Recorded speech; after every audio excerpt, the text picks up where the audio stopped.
Freaking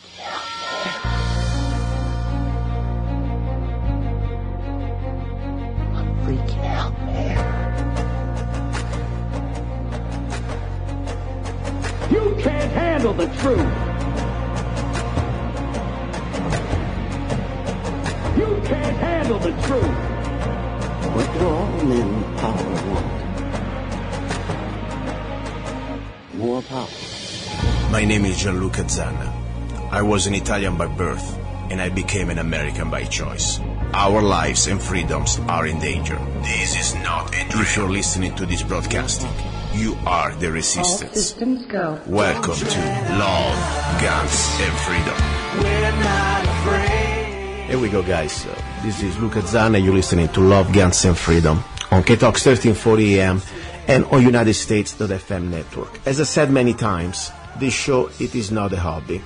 This is not like an entertainment. This is a serious matter. And sometimes, I try to be not even dramatic. It's just reality.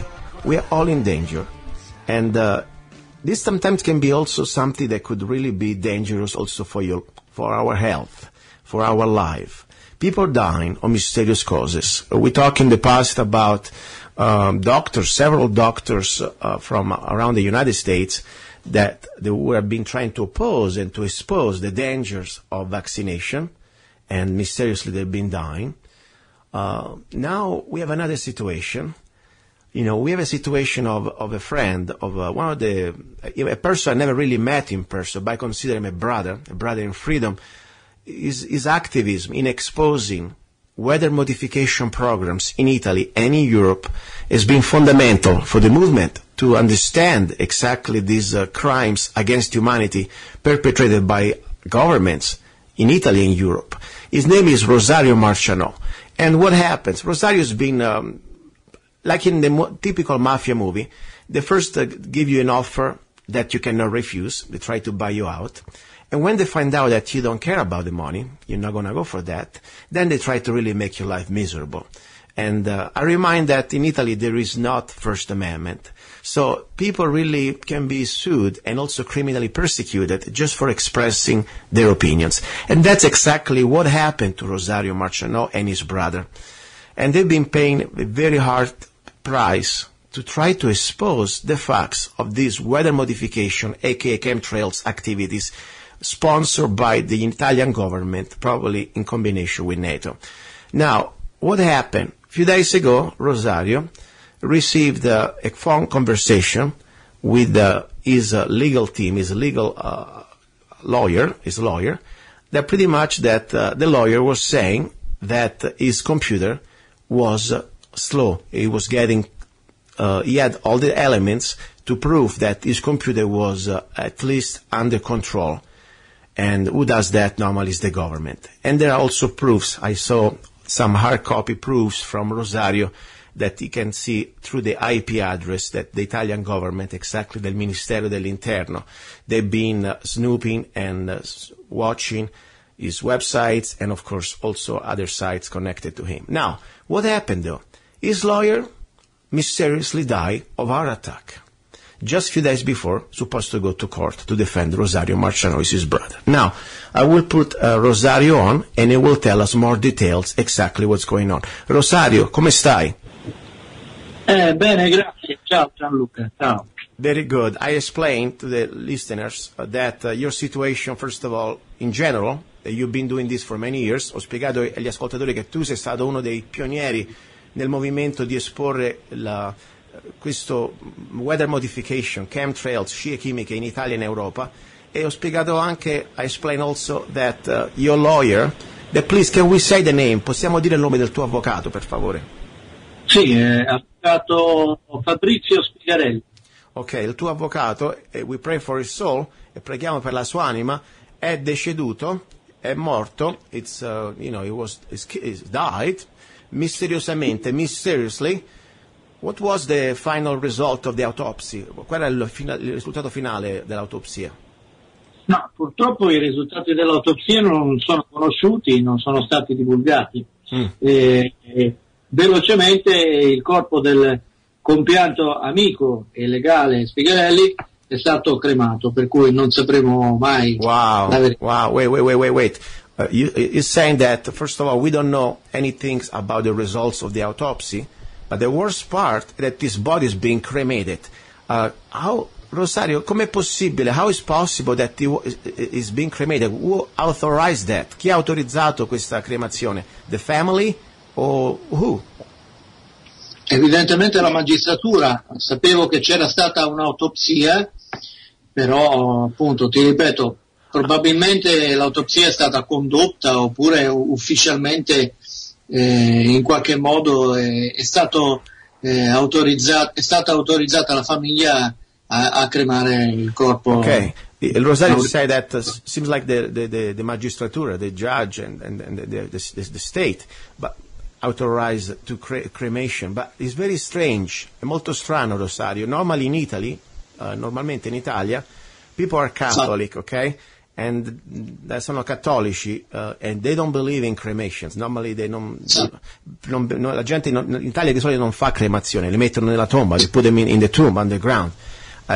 Did you talk to the family? Hai parlato con la famiglia riguardo questa scelta, regarding this choice of cremation? Ma purtroppo si era già verificato qualche mese fa, quando sempre Fabrizio Spigarelli fu avvelenato non si sa da cosa e finì in rianimazione. Sia i parenti che gli amici non ebbero la cortesia di fornire dettagli al sottoscritto che chiedeva come stava il mio amico. One second, Rosario, something important I forgot. Una cosa importante che ho dimenticato. Rosario said that few months ago, qualche mese fa, l'avvocato, the lawyer that now is dead, he went to the hospital, è andato all'ospedale perché he was poisoned, è stato avvelenato. I forgot this. Did you talk to him after this poisoning? Hai parlato con lui dopo questo avvelenamento? Sì, lui stesso mi confidò in studio che sospettava che questa sua strana, questo suo episodio di avvelenamento che aveva provocato il blocco renale poteva avere a che fare con la difesa per il sottoscritto. Well, he said that himself, the deceased lawyer, talked to Rosario a few months ago after he went to the hospital and after they found out that he was poisoned and he was creating like a block to his kidneys. I really believe that he was connected related to the defense of Rosario and his brother against the Italian government regarding these chemtrails, aka geoengineering programs that Rosario has been trying to expose. Now, Rosario, when was the day that you supposed to go to court with him? Quando era il giorno che tu dovevi andare in corte con lui? Ma intanto i prossimi processi sono diversi e sono previsti dal mese di novembre in poi, però come è successo anche nella scorsa occasione quando ebbe a trovarsi alla rianimazione, nel reparto di rianimazione, anche questa volta lui mi aveva dato appuntamento il giorno prima per il lunedì, quindi in pratica lui è mancato 2 giorni prima dell'appuntamento che avevo con lui in studio. Okay, let me explain. You know, the next trial is supposed to be in November, but Rosario is supposed to meet his lawyer exactly 2 days before, on Monday. And then supposedly he was, I guess, he died on Sunday. Did he die on Sunday or Saturday? When è morto? Domenica o? Dicono che lo hanno trovato morto di domenica. Domenica, the day before. They said that they found it that day before. I mean, this is really disturbing because I'm telling you, this is not a movie. This is not a game. This is serious. This is very serious. And what can I say? I mean, what you gonna do, Rosario? Cosa stai facendo adesso? Are you going to look for another lawyer? Stai cercando un altro avvocato? No, intanto il dettaglio interessante, e poi rispondo alla tua domanda, sì, è che i giornali hanno dichiarato che Fabrizio Spigarelli è stato trovato morto nel suo appartamento, prima hanno detto nel letto e poi hanno detto disteso sul pavimento del soggiorno. Ma la cosa particolare è che nella strada dove si è detto essere stato trovato in abitazione, in realtà c'è lo studio legale e non l'abitazione di Fabrizio Spigarelli. Per cui l'informazione che è stata fornita è stata quella di un avvocato, un professionista che è stato trovato morto nella sua abitazione e non nel suo studio, in modo tale da non far nascere dei sospetti su eventuali ultimi clienti che lo hanno. Let me explain. So there is already some, let's say, things that don't add up. Okay, they say that they found him in his house, instead was in his studio. And they don't want almost to show who was the last person who was in touch with him, who was there in that office. I mean, Rosario, I don't know. This is very more than I can handle sometimes, you know. Did you heard about Breitbart, the journalist who died the day before he was going to have a press release about Obama birth certificate and other secrets that we don't know about Mr. Obama. This was a very famous conservative journalist, Breitbart. Did you ever heard about him? Hai mai sentito di questo giornalista Breitbart che è morto di mal di cuore o in mezzo alla strada il giorno prima della conferenza stampa? Sì, ma purtroppo già negli anni 50 si sa che le tecnologie per far morire d'infarto le persone ci sono. Yeah, I mean, rispondo alla tua domanda. Yes. Si vuoi tradurre prima? Yes. Rosario said yes, he's aware of Breitbart and also is aware of technologies that they're old. I mean, the typical pistol CIA handgun for the heart attack is from the 70s, and there are YouTubes that you can see Congress committee explain what exactly is happening. That was 40 years ago. Imagine now what they have. Also another thing I would like to say, I saw on your website, ho visto sul tuo sito, sono degli screenshot on Facebook regarding il Ministero dell'Interno, the Minister of Intern, that you can see the IP address, puoi vedere il loro IP address, and they can see, they go to your website, exactly different files, and they're really always there watching you. I mean, why the Ministero dell'Interno is so concerned about your blog, tankerenemy.com? Perché il Ministero dell'Interno sono così interessati su tankerenemy.com? Queste visite sono periodiche da anni e purtroppo io ho potuto verificare con mano e ho avuto la dimostrazione anche forense, possiamo dire, che gran parte dei disinformatori, stalkers, operativi a mio danno lavorano evidentemente presso il Ministero della Giustizia e il Ministero dell'Interno, perché gli accessi sono quelli che hai visto. Okay, Rosario is saying that he has proofs, like he has this screenshot that you can see the Italian government, Ministero dell'Interno, it's like, the Minister of the Interiors, visiting periodically his website, tankerenemy.com, and I will post the link on lovegunsfreedom.com, and he also has proofs that all the different, let's say, trolls, I call them trolls, these people that they try to discredit you and they don't address facts, but they just come there and try to call you names, or they try pretty much to engage you in disturbing what you try to say, and then of course they'll provoke you, and then if you say something back to them, like, you call them names, or even you just say something that could be, even just say, you're an ignorant, you don't know what you're talking about, they can sue you. In Italy they can sue you, and that's what is facing Rosario. Justice being calling facts. And it's, just because somebody get offended on the internet, you can be sued, and criminally and also civilly.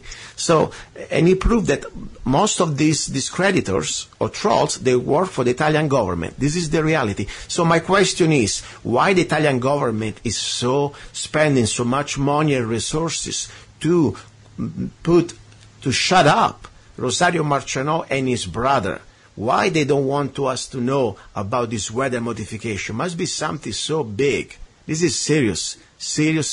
Rosario, you wrote a book. By the way, I bought 2 copies, and I invite everybody to buy the copy, even if it's in Italian. Tu hai scritto un libro, Scie chimiche, la guerra segreta, and please, how's the book going? Come sta andando questo libro? Sì, Chemtrails, The Secret War, in English, yes. Ha venduto molte copie, tanto che adesso l'editore è già pronto per la ristampa, quindi ha avuto un notevole successo nonostante sia attaccato quotidianamente dalla disinformazione della quale tu hai parlato. Volevo aggiungere, tra l'altro, e questo è molto importante, che purtroppo se non fosse stato per Federico De Massis, alias Task Force Butler, stalker al soldo del governo e protetto dalla magistratura, probabilmente io non avrei saputo della morte del mio legale, perché sono stato avvertito prontamente da lui poche ore dopo il suo decesso. Wow, let me tell you this. Let me say this. Rosario said, first of all, the book that he wrote is doing pretty well, regardless the different attacks, several attacks by trolls. It's doing well, and the publisher is ready for reprint. That's exciting. And I hope pretty soon it may be reprinted also in English, and I'll ask to Rosario about that. But the most disturbing thing is that he was informed about the death of his lawyer not by the family, but by one of these trolls that just few hours after the lawyer died, he was able to inform him. Did he inform you through internet, I guess, through Facebook? How did you get informed from this piece of garbage about the death of your lawyer Fabrizio Spigarelli? Mi ha mandato un messaggio tramite i commenti del blog. Wow, on his blog. So that's the most disturbing thing. You know, Rosario probably would never even have known, maybe besides reading the newspaper. So, guys, this is not a game. Seriously, we're talking about very important things here that maybe some of you listening to the radio, you just think is a bunch of or whatever. This is not entertainment. This is a serious matter. And I'm happy at least I can share this information. I want to do everything I can to share this information because we need to bring this to everybody, to show the corruption, to put out names and last names. More important, to understand that if the government, any government, even in America, they're doing the same. They're so desperate to quiet people, to put people in silence about this topic. Something must be very big. And we have the right to know. It's our health. It's our sky. We have the right to know what we are breathing. We have the right to know what they're doing to us. This is like almost a sci-fi movie. Rosario, queste volte mi sembra di vivere in un film di fantascienza, che siamo stati presi dagli alieni veramente e sembra una cosa impossibile quasi, ma questo è tutto vero. La morte è vera. Le accuse sono vere, i tribunali sono veri, le minacce sono vere. You know, all I can try to do, besides trying to share this information, a parte try di informare più gente possibile, è di pregare e di supportarti, di aiutarti, even just with a book. I hope everybody can buy a book of Rosario, even if you don't read Italian. Just buy a book just to support him. Rosario, la gente che ti vuole aiutare, anche se non parlano l'italiano, dove possono comprare il libro? Where they can buy the book? Ma il libro si trova sia su Amazon che su macrolibrassi.it, okay. Comunque anche Amazon.com. Online. Question: do you have ready to reprint the book maybe in English? Would be very important to have it in English, in inglese. Sei pronto per stampare il libro in inglese, forse? Questo dipende da un editore che magari ci propone la cosa. Certamente sarebbe da fare, così come è stato fatto da volontari con il documentario che abbiamo prodotto l'anno scorso e che è stato tradotto in inglese, francese, tedesco e spagnolo. Wow, so this is something that, of course he hopes to find a publisher that is willing to translate the book in English. And like they did also for his documentary, that it was in Italian, but a lot of volunteers, they translated his documentary in several languages, Spanish, English, French. Now, Rosario, can you please remind the name of the documentary in English, if you can, because people can find it on YouTube? It's the same. Chemtrails, The Secret War. Chemtrail, The Secret War is being translated also in English.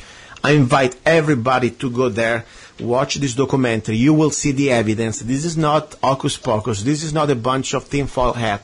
There are several programs. There are legislation. There are regulations. There are patents. There are evidence. There are mainstream articles. There are United Nations conference. They talk about this. The evidence is all out there. Weather modification is real. They are playing gods. Somebody is playing gods with the weather. The consequences, they can be completely deadly. Look what's happening now. Global warming, I got news for you. They are creating global warming. They created the crisis and then they give you the solution. And the solution is tyranny. That's what they're doing. They're creating completely scarcity of water, and they're creating some places too much water. And more important, the effects on our health. What's happening? The health can be very, this is not a game. We don't know what's really spraying. We know that some chemicals to modify the weather, they're out there, but there is much more. Remember, even just the aluminum and the salt of barium, that would be enough there to say this stuff is toxic and make you die. But there are many other things that we have no idea they're experimenting on us. And if people don't believe the government would do that, I got news for you. Look just at the history of the U.S. government, declassified documents of the last 60 years. How many times the U.S. government only has been experimenting on civilians without their consent? Rosario, stavo dicendo praticamente che questo non è un gioco. Qualcuno del governo o chi sta dietro al governo sta giocando a fare il ruolo di Dio, creando delle modificazioni del tempo per creare delle crisi e poi darci delle soluzioni. E poi darci questo nuovo tipo di regime della global warming con la global carbon tax.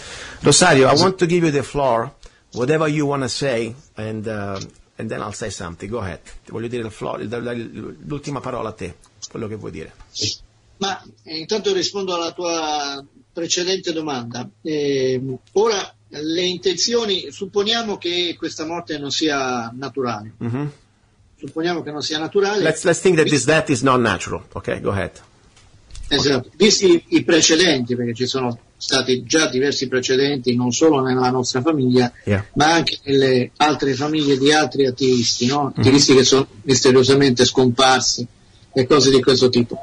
Le intenzioni, sicuramente, visto anche quello che mi è stato scritto da questo Federico De Massis, sono quelle di metterci in condizione di essere senza un legale come si deve, perché chiaramente questo ragazzo, questo professionista Fabrizio Spigarelli era un avvocato con le palle, coraggioso, che non aveva paura dei giudici e che era sicuramente entrato nella questione perché conosceva bene l'argomento. Okay, the point is the goal here, and of course, we want to still leave that there is maybe the 1% or 10% that was really natural causes, but according to many evidence, and the fact that the evidence is being cremated, just to remind you, this may really well be that was a planned assassination, okay? May well be, okay? Now, if that's the case, the final goal is, anyway, to deny to Rosario to have a lawyer, not only that is competent, but also that is aware of this problem. This lawyer has been following Rosario for many years, and is a lawyer that is not afraid. Many lawyers are afraid even to touch this type of topics.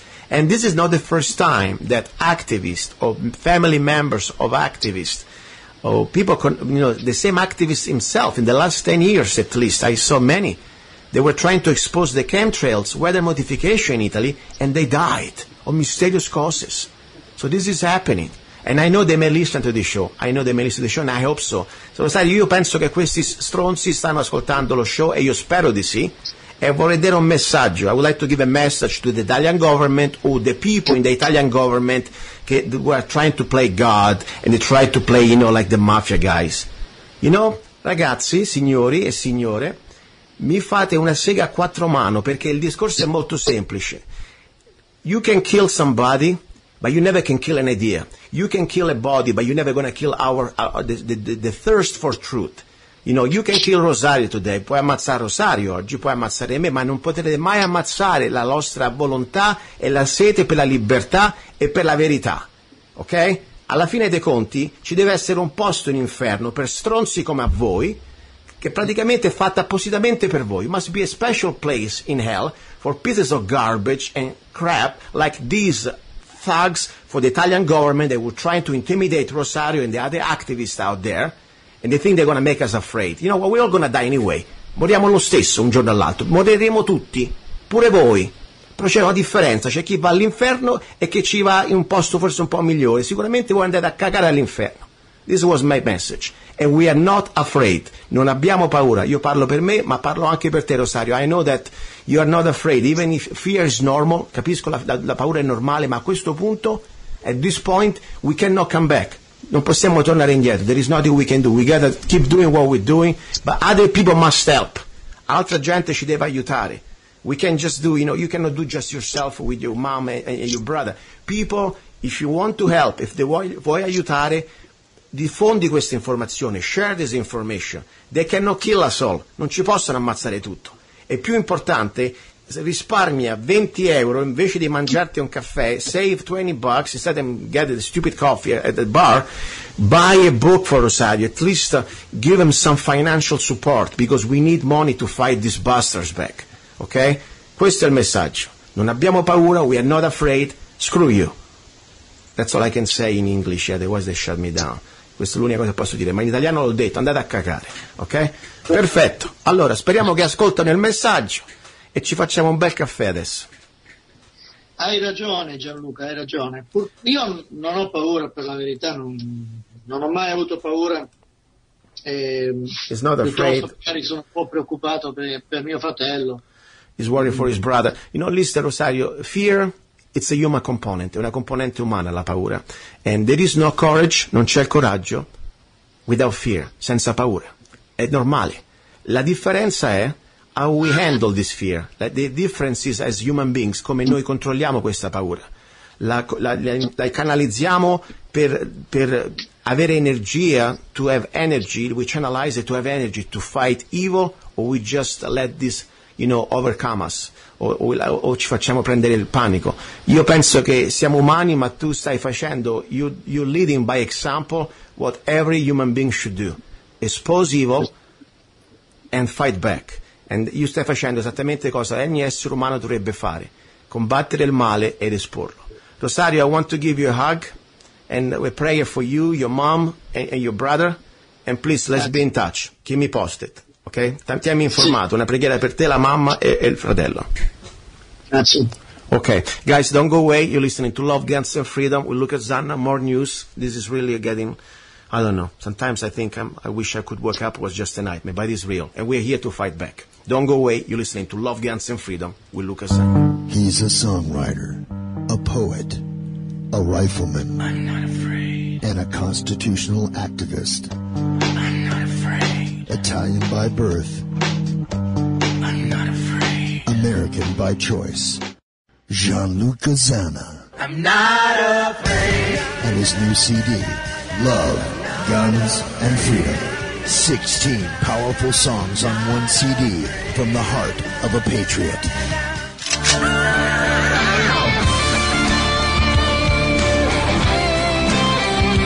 For download or to order the CD, go to www.lovegunsfreedom.com. That's www.lovegunsfreedom.com. Lyrics for your mind, music for your heart. Gianluca Zanna's new CD, Love, Guns, and Freedom. Here we go, guys. Back into the studio with Luca Zanna. You're listening to Love, Guns, and Freedom. We just had, from Italy, Rosario Marcianò, this activist who's trying to expose, had been exposing successfully, the last 10 years at least, the weather modification. Now I'm going to play an audio file. It's the last conversation between him, Rosario, and his lawyer, Mr. Spigarelli, who was found dead in his studio, supposedly. They say in this house, but then we know also that was in his studio. Exactly a couple of days before you're supposed to meet Rosario. In this phone conversation that is in Italian, the lawyer, Mr. Spigarelli, is warning Rosario that he really has signs that his computer, Spigarelli's computer, the lawyer's computer, is being infiltrated and he was spied on by the Italian government. Remember, we're talking about things that the Italian government does not want to admit. Weather modification, it's real, but everybody was trying to talk, they're trying to come after them. Legally, with the media, in every way they can. And also, a lot of mysterious deaths in the last 10 years have been happening. And this one of this lawyer, this human being, courageous human being, Mr. Spigarelli, Stefano Spigarelli, it is another one, unfortunately. This audio conversation is in Italian, but the message is very simple. It's an interaction between Rosario Marcianò and the lawyer. And the lawyer say, by the way, my computer has been infiltrated. It's very slow. They're spying on us, but don't worry. Whatever. I'll see you on Tuesday. He never made it on Tuesday. He was found dead a couple of days before. Here we go. Rosario, ciao. Ti sono arrivate le mail, grazie per aver chiamato intanto. Io faccio molta fatica a aprire le mail e avevo qualche problema al computer. Secondo me, perché tutte queste mail che mi sono arrivate anche da questi stronzi, secondo me c'è qualche intantamento poi nella posta. Secondo me, esatto, secondo me mi sono anche entrati per vedere gli affari nostri, perché è impossibile che non mi funzioni più nulla. Questa gentaglia qua. Comunque c'è gentaglia, quattro stupidi, però per Marcello e te vedere quello che ci scriviamo, secondo me sono mail che non sono protette, quelle che ci mandiamo io e te, quindi sì, solo con la PEC dovremmo scriverci, perché questi ti martellano. Poi ci vediamo un attimino martedì, io adesso sono un po' incasinato questo weekend e lunedì sono via, martedì o mercoledì riusciamo a vederci? Vabbè, sì, ci mettiamo d'accordo, ci sentiamo, mi dici tu quando che puoi... Sì, martedì te lo dico già, per me martedì andrebbe benissimo, se puoi, va bene? Allora, martedì pomeriggio? Martedì pomeriggio, sì, poi comunque succediamo a comprare lunedì sera o martedì mattina, sì. Comunque martedì pomeriggio va benissimo. Verso che ora? 4, va bene? Ok, vabbè, ciao, vabbè. Perfetto, ciao Rosario, ciao. I'm not afraid. I'm not afraid. I'm not afraid. Yeah, though I walk through the valley of the shadow of death, I will fear no evil, for thou art with me. Your rod and staff, they comfort me. I am not afraid, because you are with me. Na na na na na na na. Na na na na na na na. Na na na na na na na. Na na na na na na na. Na na na na na na na. Na na na na na na na. I'm not afraid. Na na na na na. I'm not afraid. Na na na na na. Not afraid. Na na na na. I'm not afraid. Na na na na. I'm not afraid. I'm not afraid to face the truth. I can see evil in the eyes. Are you ready to stand for good? There's more than just this life. We are living in crazy times. If you believe it's a crime, I'm not afraid. I'm not afraid.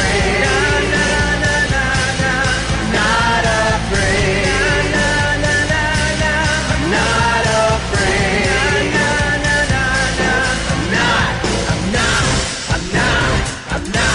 I'm not afraid. I can smell pain in the air. People are lost in despair. Dark clouds are on the way. I pray for courage every day. I will fight till my last breath. You give me strength to smile at death. I'm not afraid. I'm not afraid. I'm not afraid. Because you're with me. I'm not afraid. Because I believe in you.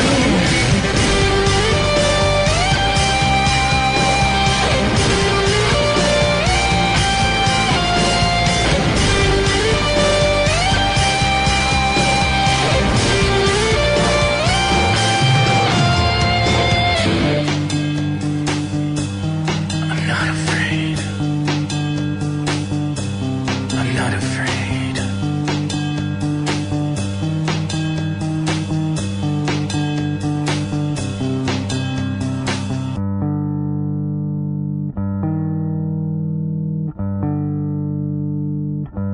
I'm not afraid.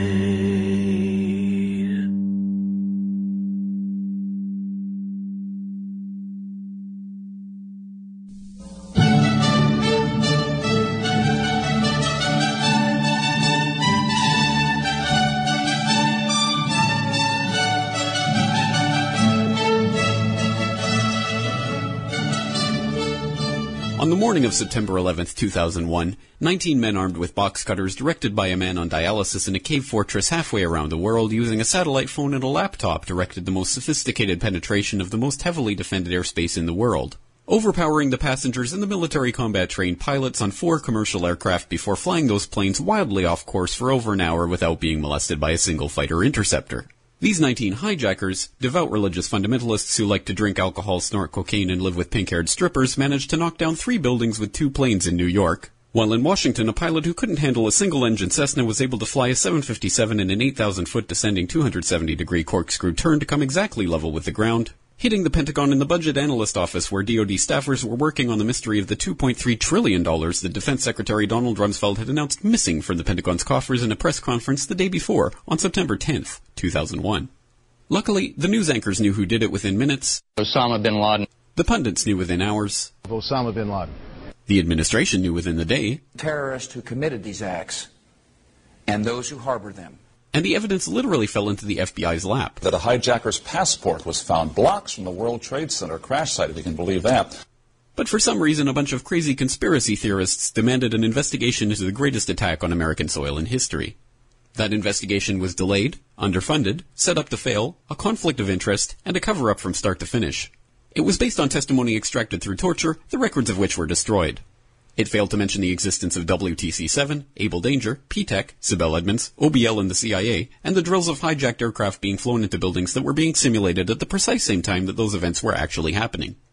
It was lied to by the Pentagon, the CIA, the Bush administration, and as for Bush and Cheney, well, no one knows what they told it because they testified in secret, off the record, not under oath, and behind closed doors. It didn't bother to look at who funded the attacks because that question is ultimately of little practical significance. Still, the 9/11 Commission did brilliantly answering all of the questions the public had, except most of the victims' family members' questions, and pinned blame on all the people responsible, although no one so much as lost their job, determining the attacks were failure of imagination. Because nobody in our government, at least, and I don't think the prior government that could envision flying airplanes into buildings. Except the Pentagon, FEMA, NORAD, and the NRO. The DIA destroyed 2.5 terabytes of data on Able Danger, but that's okay because it probably wasn't important. The SEC destroyed their records on the investigation into the insider trading before the attacks, but that's okay because destroying the records of the largest investigation in SEC history is just part of routine record keeping. NIST has classified the data that they used for their model of WTC-7's collapse, but that's okay because knowing how they made their model of the collapse would jeopardize public safety. The FBI has argued that all material related to their investigation of 9/11 should be kept secret from the public, but that's okay because the FBI probably has nothing to hide. This man never existed, nor is anything he had to say worthy of your attention, and if you say otherwise, you are a paranoid conspiracy theorist and deserve to be shunned by all of humanity. Likewise him, and her. And her, and her, and him. Osama bin Laden lived in a cave fortress in the hills of Afghanistan, but somehow got away. Then he was hiding out in Tora Bora, but somehow got away. Then he lived in Abbottabad for years, taunting the most comprehensive intelligence dragnet employing the most sophisticated technology in the history of the world for a decade, releasing video after video with complete impunity and getting younger and younger as he did so, before finally being found in a daring SEAL team raid which wasn't recorded on video, in which he didn't resist or use his wife as a human shield, and in which these crack special forces operatives panicked and killed this unarmed man, supposedly the best source of intelligence about those dastardly terrorists on the entire planet. Then they dumped his body in the ocean before telling anyone about it. Then a couple dozen of that team's members died in a helicopter crash in Afghanistan. This is the story of 9/11, brought to you by the media which told you the hard truths about his head could be seen to move violently forward. And they took the babies out of the incubators. And mobile production facilities. And the rescue of Jessica Lynch. If you have any questions about this story, you are a batshit, paranoid, tinfoil, dog-abusing baby hater and will be reviled by everyone. If you love your country and or freedom, happiness, rainbows, rock and roll, puppy dogs, apple pie, and your grandma, you will never ever express doubts about any part of this story to anyone. Ever. This has been a public service announcement by the Friends of the FBI, CIA, NSA, DIA, SEC, MSM, White House, NIST, and the 9/11 Commission. Because ignorance is strength. Here we go. Back into the studio. You're listening to Love, Guns, and Freedom. You know, I just played this little audio file. I didn't produce it. I found it on YouTube, and I think it's very well done. In 5 minutes. It should give you enough keywords. I mean, after all, it's 2015. We're talking about 14 years ago. If we still don't know the truth, if you're still in denial, if you still don't want to see the evidence, or maybe if you look at the evidence and you still deny it, I think, we are hopeless. We are hopeless. 9/11, let me tell you, spell it out, was based on a bunch of lies. Whatever we've been told by the government, it is, I don't know, I don't even think a fable for kids would be, would be stupid enough for a little fable book. Seriously. It really breaks my heart to tell you this, because I love this country. And the point is, it is not about the country. It is about some corrupted element of the government who's doing things in our name. I always believe that to love the country, to love your country, to love our country, does not mean to agree, or more important, follow everything the government tells you. Questioning the government, especially when it lies and its corruption, in my opinion, is the highest act of patriotism that we can do and we should do, we must do, in my opinion, to defend not only our country, but also our soul. 9/11 was a fraud and a pack of lies, simple as that. And, there are so much information out there. We could go through, sometimes I don't want to talk about this because I always think that after all these years, everybody should already know. The evidence. You want to talk about the Pentagon? Look at the video. There is a video from CNN. Just put CNN, the video that you never really be able to see again, but it's still there. People have been re-uploading it. Supposed to be an airplane, okay? Boeing 747 with 2 titanium engines, huge. And you see there is nothing left. There is not even the wreckage of an airplane. You will see that. There are no bodies, there is no blood. And more important, you see a hole that is not even 16 feet before it starts to collapse. Law of physics, law of logic, just having 2 eyes. You don't need to be an expert. Or do have 2 eyes and 1 brain. And don't repeat what you listen or watch on mainstream, lamestream line news. Not because O'Reilly tells you that, you see the airplane at the Pentagon. No, there is no airplane. The most secure place in the world with video cameras everywhere. And only after more than 2 years of lawsuit, the government were able to release just few edited shots of video that you don't see any airplane, but you just see a blast. Seriously. And it's not me talking. There are generals out there, 3-star generals in the army, that you can Google. I can send you also, I will post a YouTube video. In the intelligence army committee, a guy that is amazing, okay? He's a retired army general, 3 stars. And he said, are you kidding me, guys? This is nothing like we've been told. Everything is a lie. We could go, I'm not even the most expert person to articulate this, but I can tell you guys, start to look at things that they are so black and white. The Pentagon, you cannot dispute that. Look at Building 7. Building 7 coming in free fall, okay? Look also just the 2 buildings, the 2 towers. You tell me how it happened that, melting fuel, the heat of the fuel, it's something that is never going to burn high enough to burn metal, and the bombs and the explosions. There were firefighters that they're witnessing. That you can see these completely collapse. Normally the fire and the heat would melt and burn things. That has never been happening in the history of physics and the history of a building that were on fire that they say to collapse like that, on free fall. No, guys, there is something that, I never can be, I need to keep talking, even 14 years later. 2015, 9/11 was a couple of days ago. I cannot let it go. And I tell you something, I understand that I may lose some of you guys, my listeners. That's fine, I'm not here to be popular. I'm not here to be popular, as I said. I'm just here to tell you what I really believe is true. At least I try my best. If I'm wrong, fine. I'm the first one to admit it. As I said, it's up to you. I wish I were wrong. I really do. But why is it so important to talk about this? Because if you're still so arrogant or so dumb or so afraid to speak up the truth, we're going to lose. We will lose. First of all, in history, we will be judged like a bunch of idiots. Seriously. If history is going to be able even to be written. Because sometimes, the winner write history.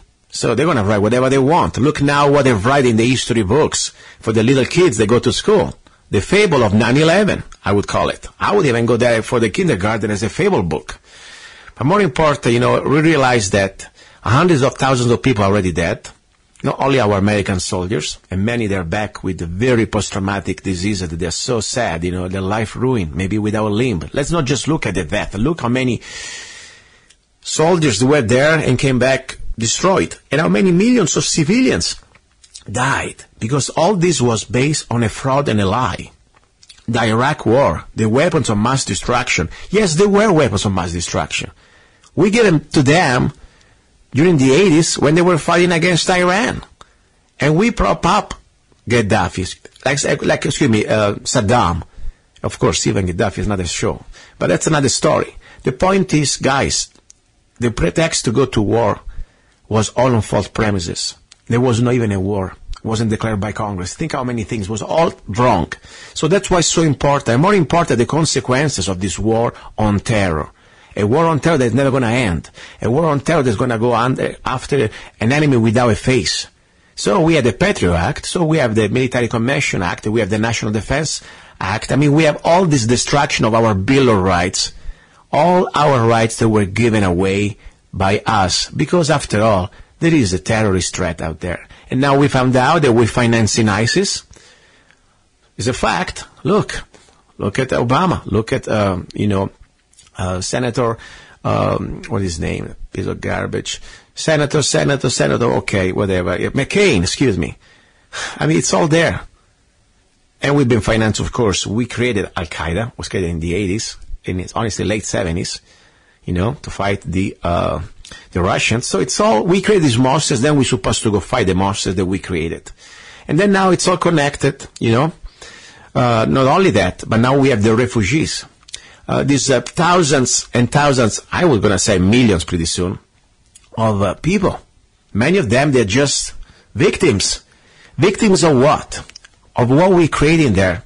And I'm telling you something, if you create a hell, if you create hell, let's say in Syria, we've been trying to, not me and you, but, the Obama regime, is trying to oust Assad, the local guy there. That is not the same, don't get me wrong, but at least among all these people, it's still their country. They're supposed to have their sovereignty. But of course, the globalists don't like that.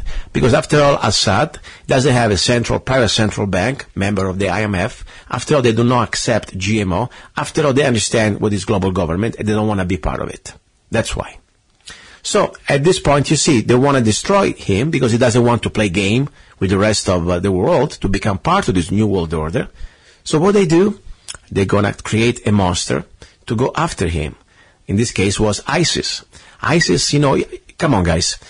America, the American soldiers, the American army, the American military industrial complex, we can go to Mars. We could destroy pretty much everything we want and we're still somehow not trying. We can make it to go after this bunch of Bedouins on pickup trucks.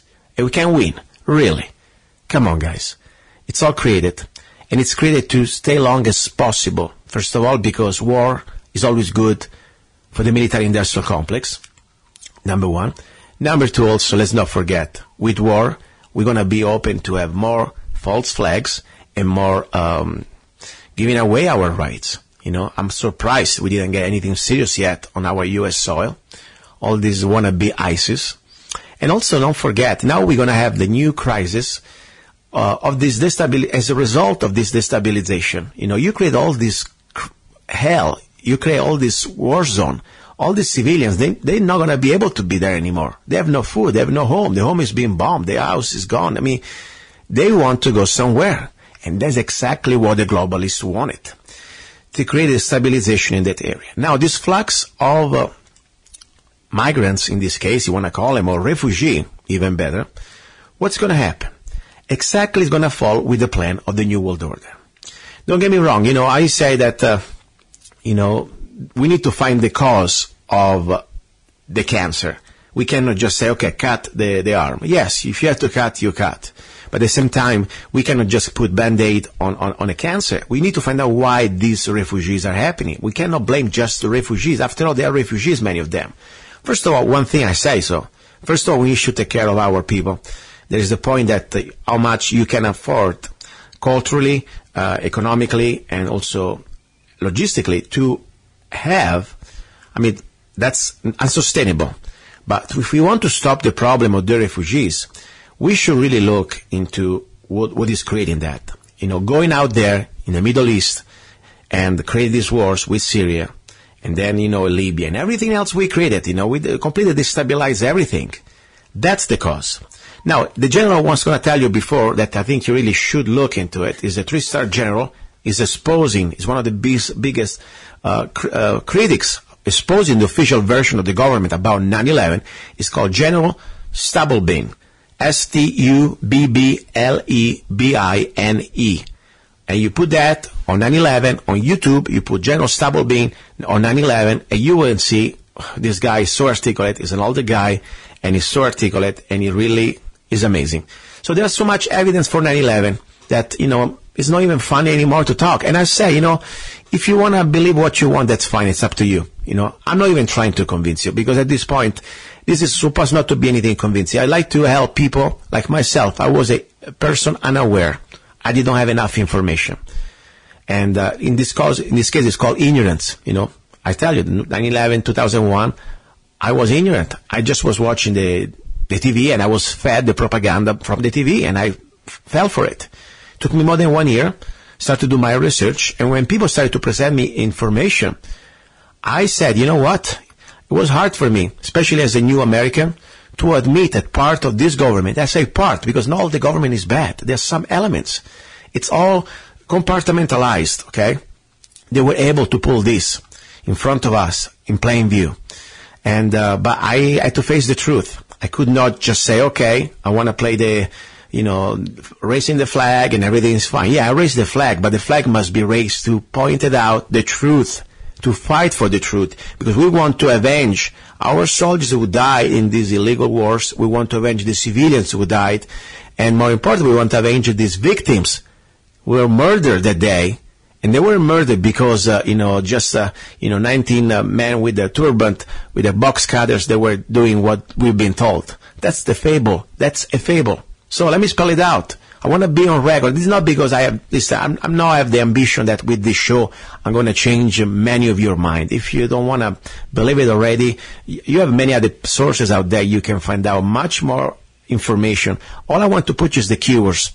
Find out that if something's wrong. If you still believe 9/11 is the official version from the government, something's really wrong with you. I'm sorry.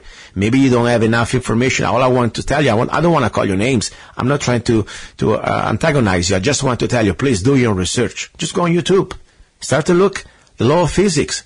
How can two buildings burn with just jet fuel in free fall collapse? Not bending. Never happened in the history of constructions. And they're all the architects, and they're all the firefighters, an association of thousands of architects for truth, exposing the facts. Look at the Pentagon. I mean, where is the evidence? The hole is 16 feet. Where are the bodies? Where is the... Come on, guys. And then also, cui bonus. Who's going to benefit out of this? And more important, what happened to us? And all the other things. So this is the story, my friends. I needed to talk about that. And I needed to talk about this, briefly about these refugees. These refugees, I really believe, is going to be used as a Trojan horse to come to America to finalize the destruction of America. It's the same for Europe. It was part of the Kalergi plan.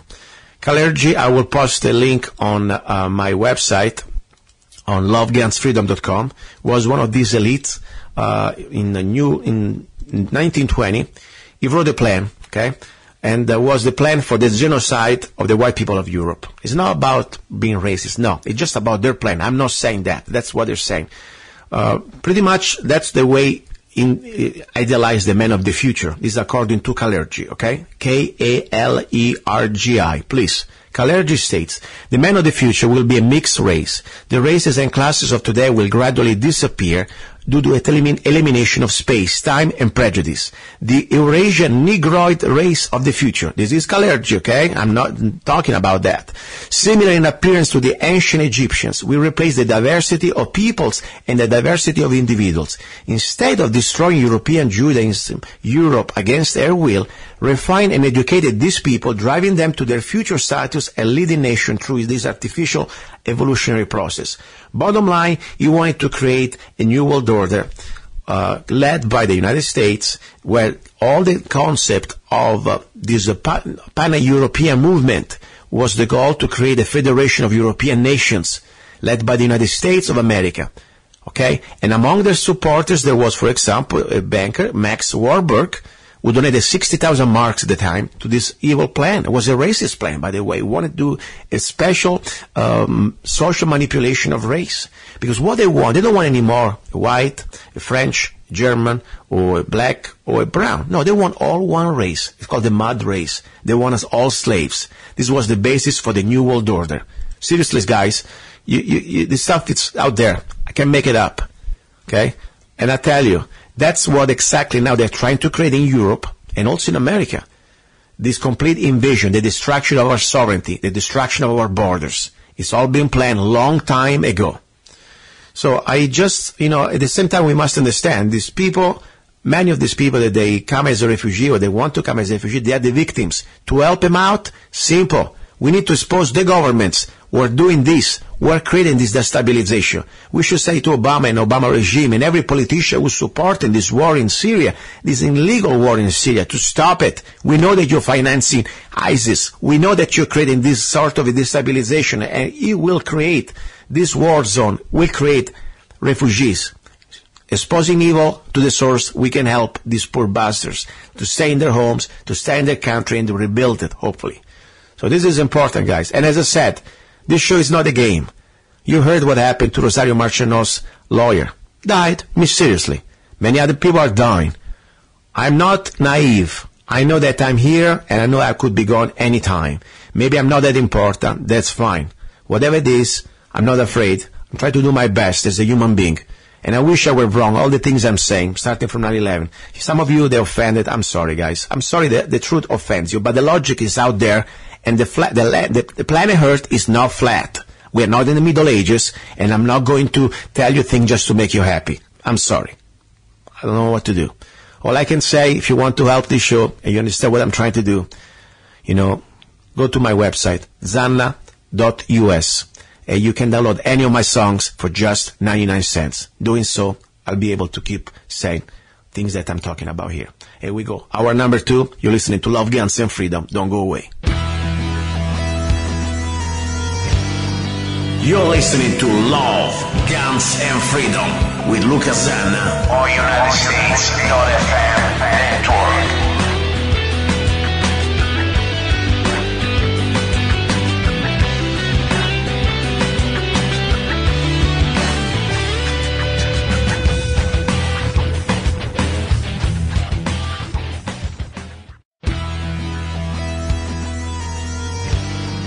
You're listening to Love, Guns, and Freedom with Luca Zanna on United States.FM network.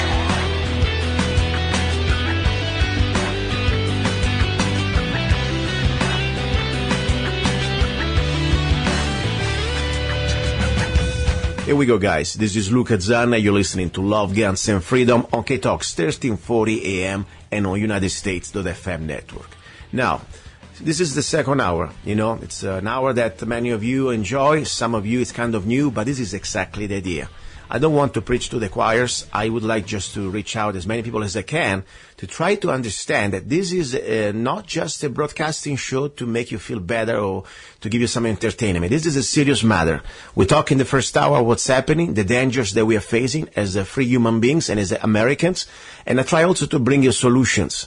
Because that's the bottom line. We can cry all day long, and that's nothing going to change. Yes, the first thing we want to do, acknowledge that there is a problem. Doing so, we will try to fix the problem. Now, I already brought you in the past several members, and among them also the founder of the organization of the Oath Keepers. I'm also a proud member myself. Now, many of you may enjoy or may like the format of Oath Keepers. Some of you say, whatever, that's fine. I'm not here to tell you what to do. I want to bring you opportunities. It's up to you to select what works for you. All I care that you do something. All I care that you understand that this republic is under attack. And every woman, man or between, I don't care if you're heterosexual, homosexual, bisexual, trisexual, now we need everybody in the defense of this republic. And I think oathkeepers, they're trying to find solutions. They try to put out programs in sense like organizing people, at least give them the tools to learn. That's the bottom line. And I'm also the advocate. I don't like, honestly, to be in an organization. I'm kind of myself and my friends and my family. But the point is, whatever works for you, if the oathkeepers is the solution, join them. If it's not a solution, at least learn from them. They have an important, beautiful event like the one we're going to talk today. They can give you a lot of good tools, skills to try to not just survive, but also thrive in case there is an emergency. And we talk about several types of emergencies. Now, I have the pleasure and the honor to have with me, I think he's the chapter president for Mohave County of the Oathkeepers of Mohave County. And let's see if I can get the name right. His name is Tim Lamoreaux. Did I say right, the last name, Tim? You're close, it's Lamoreaux. Lamoreaux, okay, perfect. I think it probably is a French last name. Are you French? Your grandparents were from France when they came from Europe? My grandparents were, yeah. Okay. Anyway, Tim, tell me a little bit about you, first of all. Was I right that you are the chapter leader for Mohave County Oathkeepers? Yes, sir. My name is Tim Lamoreaux. I am the acting president for Mohave County Oathkeepers. We're based out of Kingman, Arizona. We cover all of Mohave County. Okay. I'm a retired firefighter of 8 years and been with the Oathkeepers for about 3 years in an official capacity for the last 4 months. Okay, very good. And now, question, what really motivated you? I mean, I'm sure you heard maybe about the Oathkeepers on the internet. I don't know. I would really say, okay, I want to join the Oathkeepers. Why did you make this decision? It just the values that they stand for. I've been a constitutionalist my whole life. My grandfather was a Navy colonel, and that's where I get most of my constitutional values from are from him. And when he passed away, I kind of vowed to myself that I'd carry on his legacy of upholding the Constitution and doing everything within my power to make sure this country stays constitutional and try and get our country back to the constitutional republic it was intended to be. I've been talking about this is not the hour normally we talk about this. Normally I treat about the first hour. There has been a planned brainwashing of the masses, not just in America, all over the world. They try to tell us, first of all, that this country, if you go out there, you get the average person, even presidents. I mean, look at Obama, Bush, Clinton, doesn't matter. What do they say? What are we? According to their, distorted brain, corrupted brain, they tell us that we are the democracy. And that's nothing more false. You know very well. We're supposed to be a constitutional republic. And I always repeat this. I'm never going to be bored to repeat it to my friends, listeners. I mean, if we don't understand the difference, we're going to be doomed. Because when they control the 51% of the masses, they think that they have the authority to destroy every individual rights. That's the difference. But now, what exactly, I would like to remind the new people that they're listening, say, what are you talking about? What is these Oathkeepers? Tell us exactly what you are and what you are not. Because I think a lot of people are still a little afraid. They think that, the Oathkeepers probably for breakfast they're going to have children and they clean, their teeth with a bayonet, after having the dinner with them. I'll start with what we are not. We are not a militia. We are not an anti-government organization. What we are is an organization of active and retired military, law enforcement, and any other first responders, along with civilians. You don't have to have a background in any military or law enforcement to be an associate member. Our main focus is what we call the CPT program, which is community preparedness. And we go into our communities, talk to our neighbors, teach them how to be self-reliant in the case of any type of a disaster or invasion or you name it. It's our whole goal is to not step in front of law enforcement or fire departments, but to help them and make sure the people are self-sufficient, that they don't have to rely on the fire department, because we know we can't reach everybody, but the ones we can reach will be the ones that aren't going to be inundating law enforcement and fire departments with phone calls for splinters and stuff like that in the case of a disaster. So we want to see our communities thrive in a disaster. So we train, we have top-notch medical people, top-notch security people, firearms instructors. I mean, we cover the whole array of preparedness and survival. Exactly. And also one thing, I'm sure you know very well, better than me, but I would like to remind, you took an oath, even as a firefighter, and even if you didn't take an oath as a former military person or peace officers, we all should take this oath. If is a former immigrant like myself, when I became a naturalized citizen, I took the oath. We all couldn't take it, and I think we all should take it. I mean, if we care about this republic, we should really put our life and our words where, try to, let's say, put it this way, even if you're not a soldier, even if you never took an oath to defend this republic, I think this is the time that every man, every woman, and every person that really cares about this republic can take this oath, because I think that's the most important thing. And now, what I really like about the oathkeepers, they want to remind, especially to people like they were in law enforcement or they were in the military and they already took this oath, to uphold this oath. This oath has not expiration. So we're going to be facing pretty soon, especially the law enforcement and the military, they will face every day, especially in this new America, ending with a K, unfortunately, under this new tyranny, because the Constitution is under attack. It's been under attack a long time, but now we are really on the open, what they're trying to do to us and to this republic. They need to start to uphold this oath. And I think it's very important that the oathkeepers, as an organization, go out there and try to remind that, no, you don't have to comply with the orders just because you're following orders. The same story didn't fly in the Nuremberg trial, and it's not going to fly after we take back this republic. So that's, I think, really the most important thing, beside the preparation, of course. Let's uphold our oath. And let's not forget that we don't have to follow orders just because they come from somebody with an empty suit, okay? That's the bottom line. And on the subject of people who haven't taken the oath, we offer an avenue of that at every single meeting. We've got high-ranking, either retired or active military members that will do the oath for anybody who is willing to take it, or who wants to take it, or who wants to renew it. That's every meeting we have, that's an option. Great. And this is really important because, I know that there are a lot of good people out there that they didn't have a chance to serve in the military or in other armed force or peace officers. I say, I never took the oath. Doesn't matter. You don't need the government to give you the oath. You can take the oath in front of God, if you believe in God, or by yourself in front of your fellow countrymen, and that's all it counts. That's the bottom line. So anyway, great. Now, what do you do exactly in Mohave County? Do you meet once a month? What do you do exactly? What is the activity that you offer and the opportunity that you offer to the new recruits? Being a fairly new chapter in Mohave County, we started out meeting twice a month. It was the first and third Tuesday of every month. We've dropped that down to the first Tuesday of every month.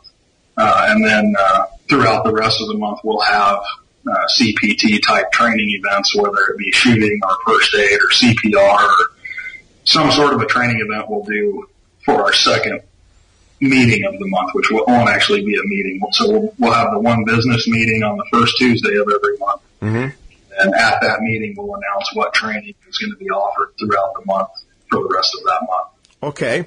So when you talk about now, for example, this practical, because we're talking about this is the hour about guns and training and in general preparation. And I see that you have a great event. I think I really would like to be there, at least to just to support if I can, and also learn, of course. It's called the Family Preparedness Training Summit, October the 1st and the 4th, 2015. And I think this is at the Shots Ranch in just about 30 miles probably from Kingman, if I'm not wrong. And tell us exactly what is the plan. It seems like 3 busy full days. What's going on there?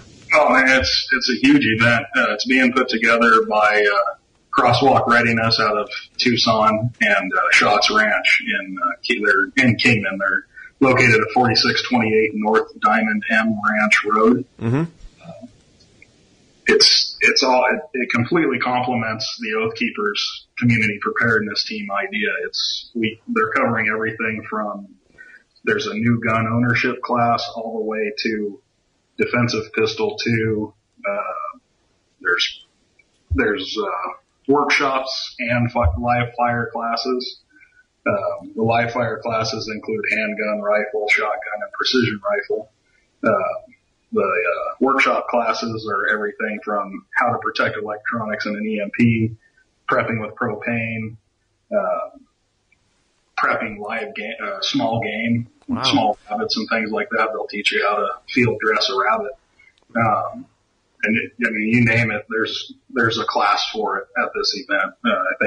I haven't counted total yet, but I think we're in the neighborhood of 50 classes throughout the 3 days. I'm reading right now. It's kind of amazing. I can't even believe it. It's going to be really 3 busy days with not much time to sleep, honestly. I mean, I see from home invasion defense, the new gun owner, intro to the semi-auto carabine, and then you go to long-distance precision rifle, and then you go through defensive pistol foundation. I mean, it's wow. That's all I can say. I wish even just to do a couple of these things, it would be worth it.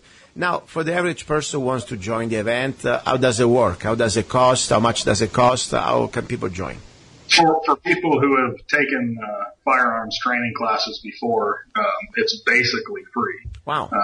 Most of these classes, if you were to take them elsewhere, the cheapest one is usually $100 to $125, and some of these run up to as high as $500. Mm-hmm. At this event, the only thing that the participant is liable to pay for is the target fee. If there's a target fee, or if they're on some of the medical classes, they've got to pay for the medical supplies. Mm-hmm. But the most expensive class is $10. Most of the shooting classes are a $3 target fee. Some of them are a $5 target fee. I've been going through some of the applications we've gotten already, and the most expensive weekend for somebody so far is $21 for wow. 6-7 classes. No, it's amazing. And it's more than just shooting, by the way, guys. There is so much more than shooting. As I said, the preparation is not shooting, just the final equation. I'm talking about, first of all, the rest of the survival part, from preparation, food, as you say, in communication is fundamental. I mean, there are so many other things, it would be worth it just to go there, even just to attend the different lectures and workshop about I was looking here, for example, like the reading right now, let's say, bug out and wilderness survival trailers. I mean, there is so much stuff, really. Now, a question. Do you do like some sort of, everybody can attend, or you do some pre-screening? How does it work? For this event, it's open to anybody who wants to come. The best bet is to pre-register for the event, and you can do that by going to Oathkeepers of Mohave-County on Facebook. Mm-hmm. You can go to the Oathkeepers of Arizona website, which is www.arizonaoathkeepers.org. Both places have the entire event program and an application and security or a liability waiver. Perfect. And by the way, today, this is really more important than everything. We have the opportunity for the people in Mohave County to have 3 days of great information, great valuable education. It's not just about shooting. It's about also preparation. It's about communication. It's about also medicine. And the point is, it's free. I mean, seriously, all you got to pay is just the cost of targets maybe, or just some medication or whatever you need for the class. But the point is, instruction is free. And I think it's something technical. That's why I'm glad. The show that I have here, it is not just to tell you things, that in general. I would like to give you practical things you can do and valuable information that you can use. Let's use this as a tool, because time is short. We have no idea if maybe 1 week from now, 1 month from now, we may be able to even do events like this. Seriously, because the point is, things can happen. The economy is already there at this point. We can feel it, we can see it.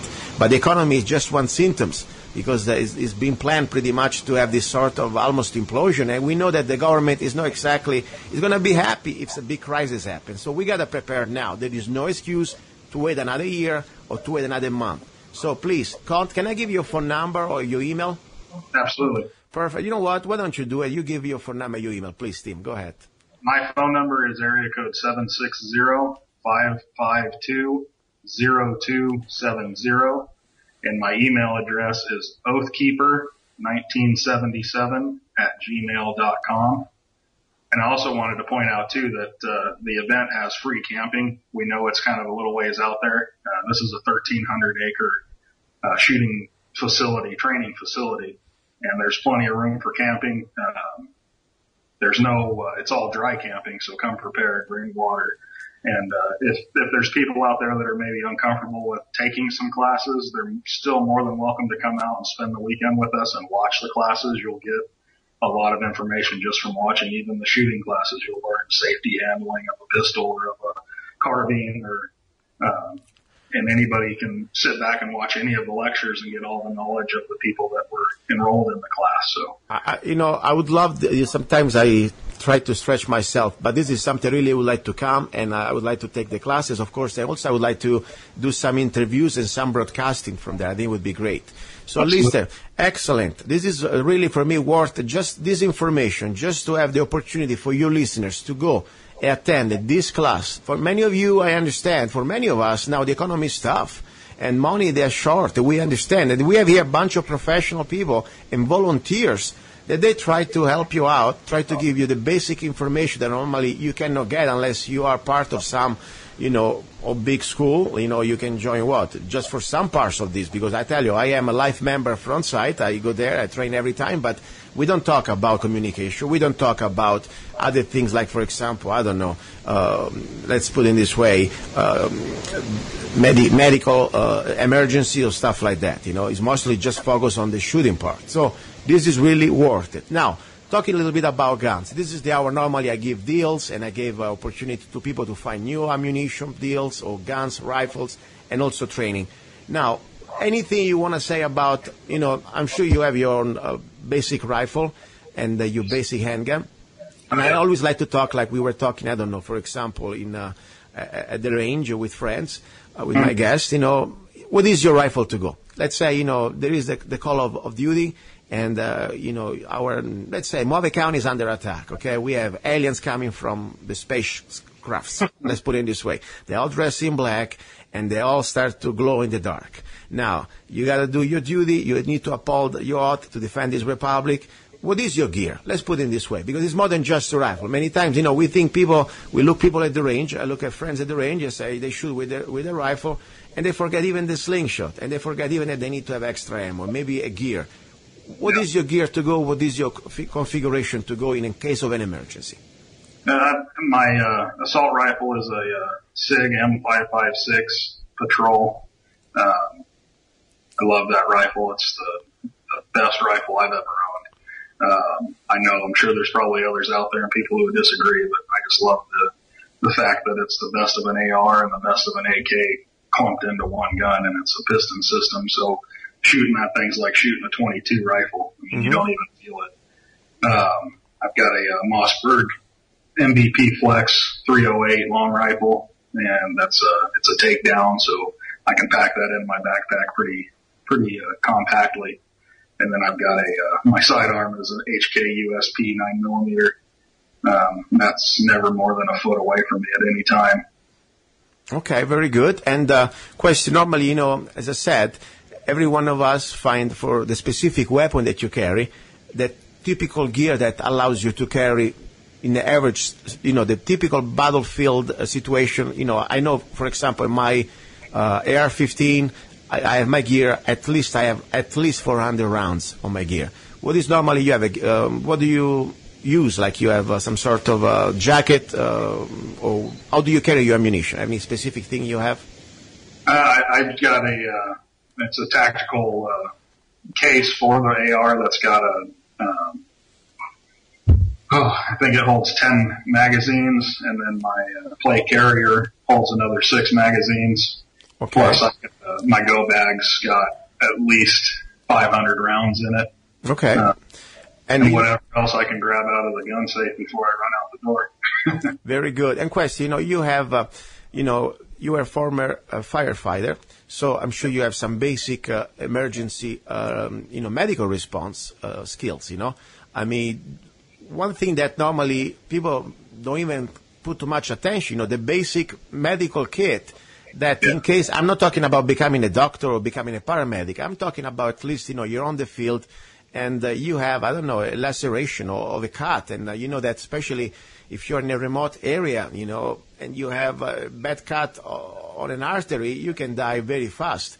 Do you have like a typical emergency kit that you carry with you, and what do you put in? The big thing that people will probably be surprised with is I always carry, if I'm going to be far away from civilization, is I've always got at least 2 baby diapers with me. Mm-hmm. That's the best compress. The chemical inside the diaper is actually a clotting agent, so it helps clot the blood around a wound. So that's the one. If I had to leave with something, it would be that. Okay, very good. And question, do you have any type of suggestion for people, for example, that they want to learn basic paramedic, let's say, especially in combat? I'm not talking about laceration. I'm talking about wounds. The oathkeepers in Mohave County, do they offer any class to try to learn about the basic skills to at least get some help before you don't die immediately? I mean, let's say you get shot, some medical skills. Oh, yeah.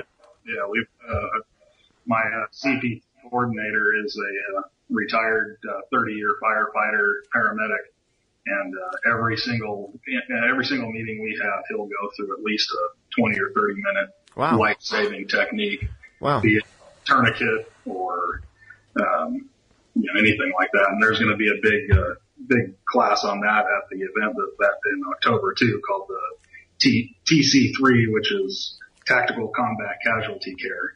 Wow, that's great. That's great. I mean, seriously, guys, I said that before in different shows, even if you are an older person or if you are a woman and you think, hopefully you're never going to be facing, combat situation. I understand. Doesn't matter.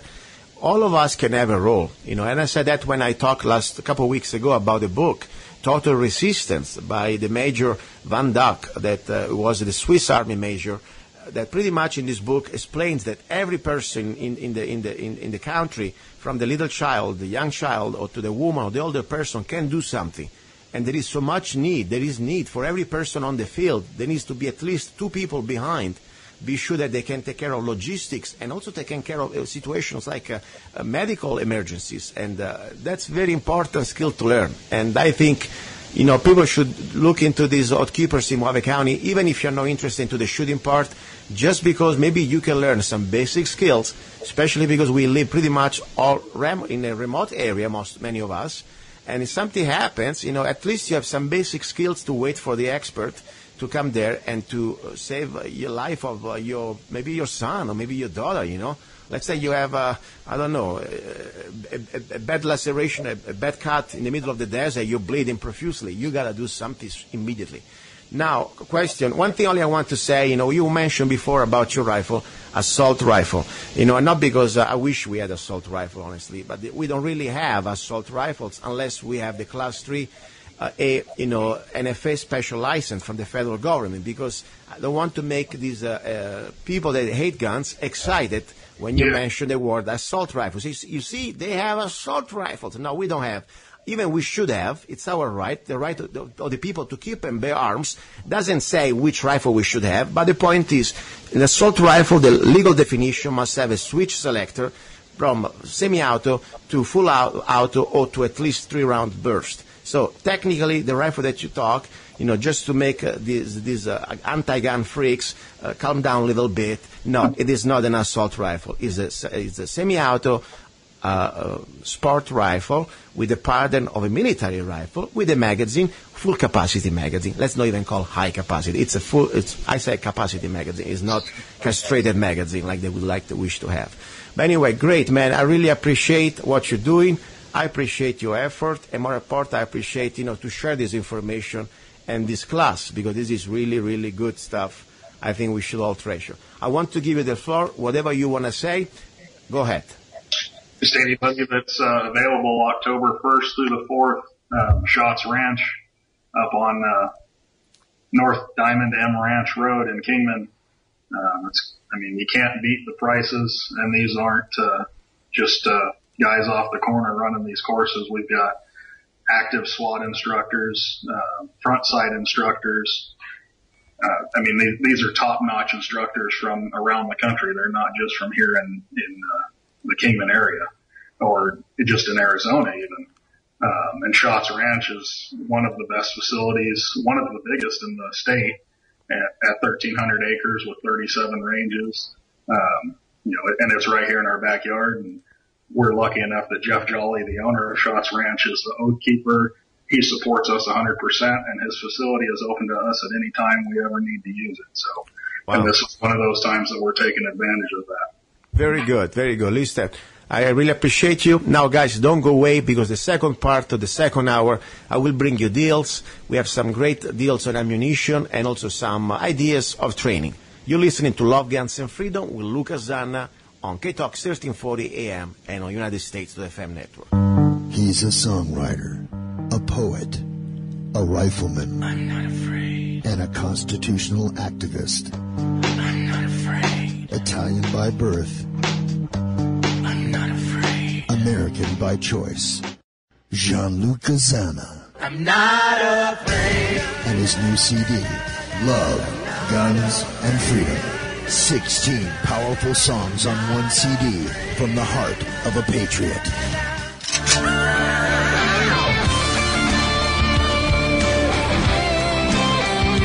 For download or to order the CD, go to www.lovegunsfreedom.com.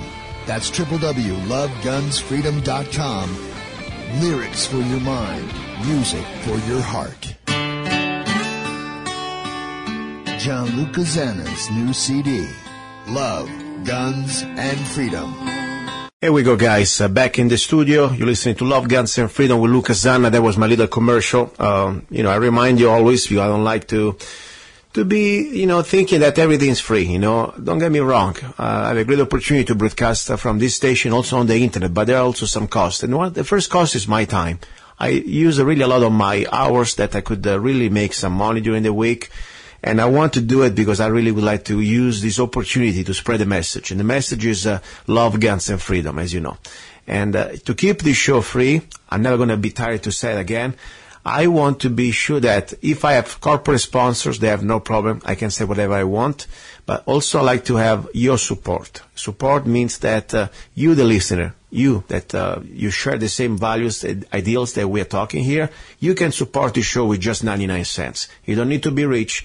You don't need to have thousands of dollars. 99 cents, the price of a very cheap coffee. You go to Zanna.us, you can download any of my songs, or you can also buy the CD. There is a special for 4 CDs, and I think it's also free shipping, 4 CDs for $20. I mean, pretty much you can support the show. And there are also other things. Don't forget also you can go to lovegunsfreedom.com and you see the links that you will see on the homepage.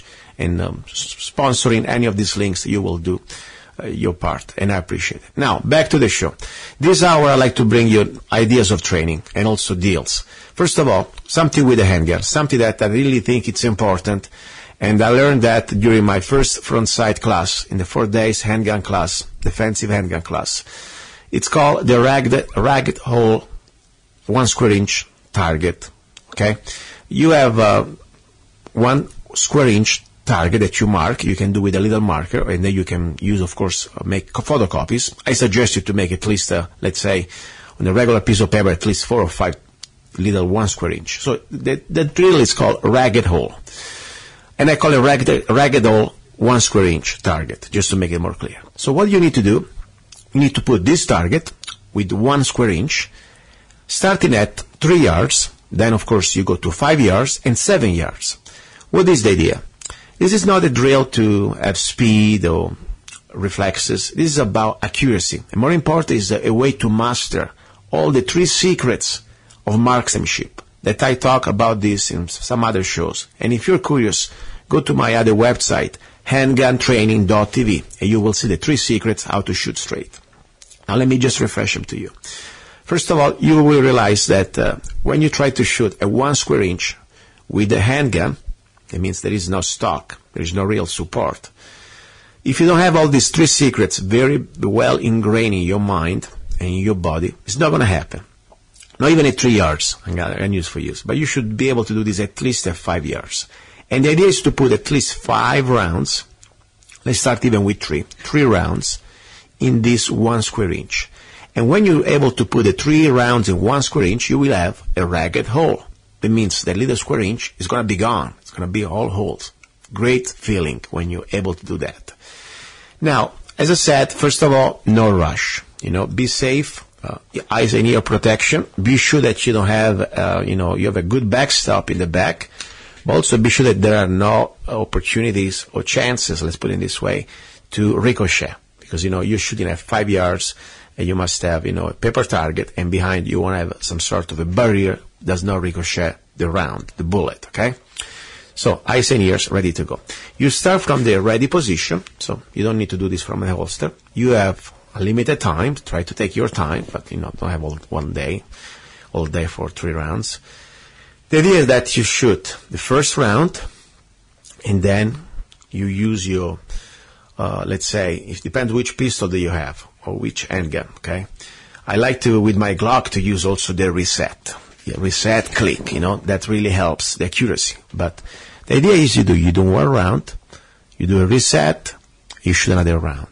And then you rest, gun on the ready, finger off the trigger. Why? Because if you shoot all 5 rounds in a row, you may notice that at the beginning, especially when you're not, strong enough, or you don't have all your muscle, and more important, all your it's going to be kind of, you will see, if you shoot 5 rounds in a row, your shots start to go lower and lower. So, slowly, shoot your round, shoot another with a reset, come down a little bit, 5 seconds, and go back up. Now, the focus on the front sight is the most important thing in this one, I tell you. I noticed that I started really to do,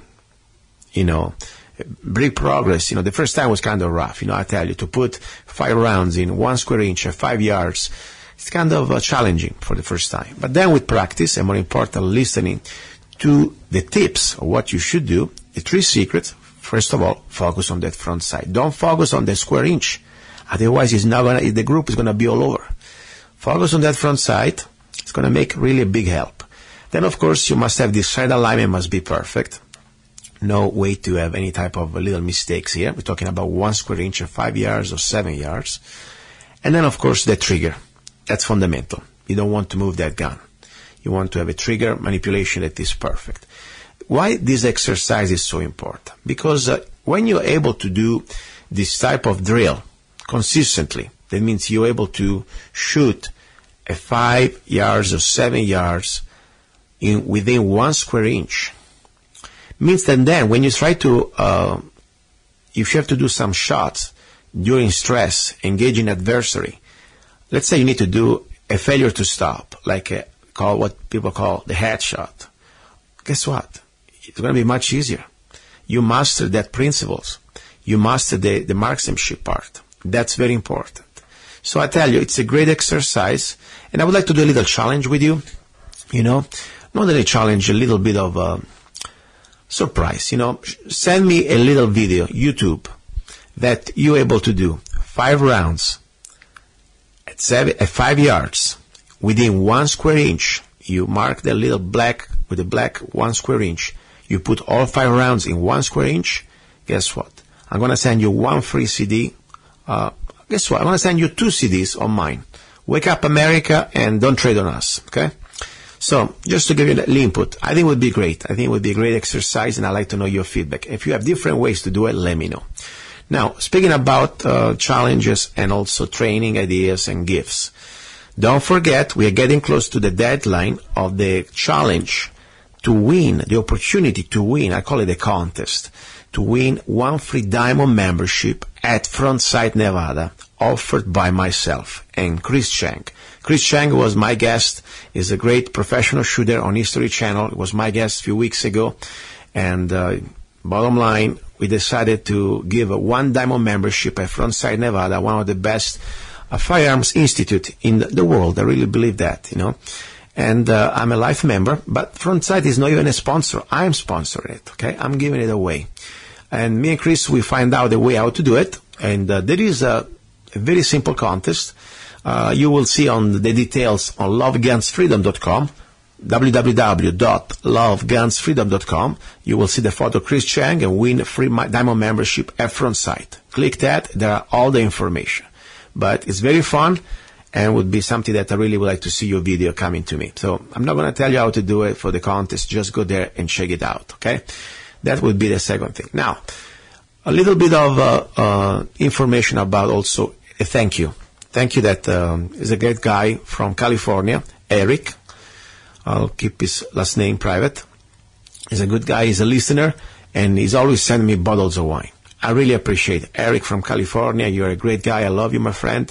And you help me out. Sometimes a little bit of glass of wine for me is better than, I don't take any medication, I don't take any drugs, I don't even take an aspirin. I hate any type of chemical drugs, but good wine, especially at night to relax, wow, I love it. So Eric, I love you.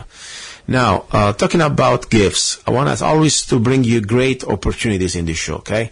I want to bring you things that I spend time to research, also for myself, because I really am into guns. It's not just a show that I talk about it. I shoot them, and I like to buy them, and I like to save money. Simple as that. If you are like on a budget, okay, because everybody's today on a budget. This economy somehow is not exactly what it used to be. I don't want to go there. Let me just keep it focused. Anyway, you need a handgun, okay? And as I said in the past, there's great handguns, really affordable. I like the High Point for 9mm for $139. Don't get me wrong, it's a great gun for the money. But there's always a couple but. First of all, it's very ugly. Second one is not really exactly what you call, in my opinion, the first gun. I would call almost like a secondary gun to have as a backup, It's not really ergonomics. There are a lot of things that, after all, you just spend $139. There is a gun that I found out that I really think it's great. It's a clone of CZ75, okay, Czechoslovakian gun that I own one. Very nice, very accurate.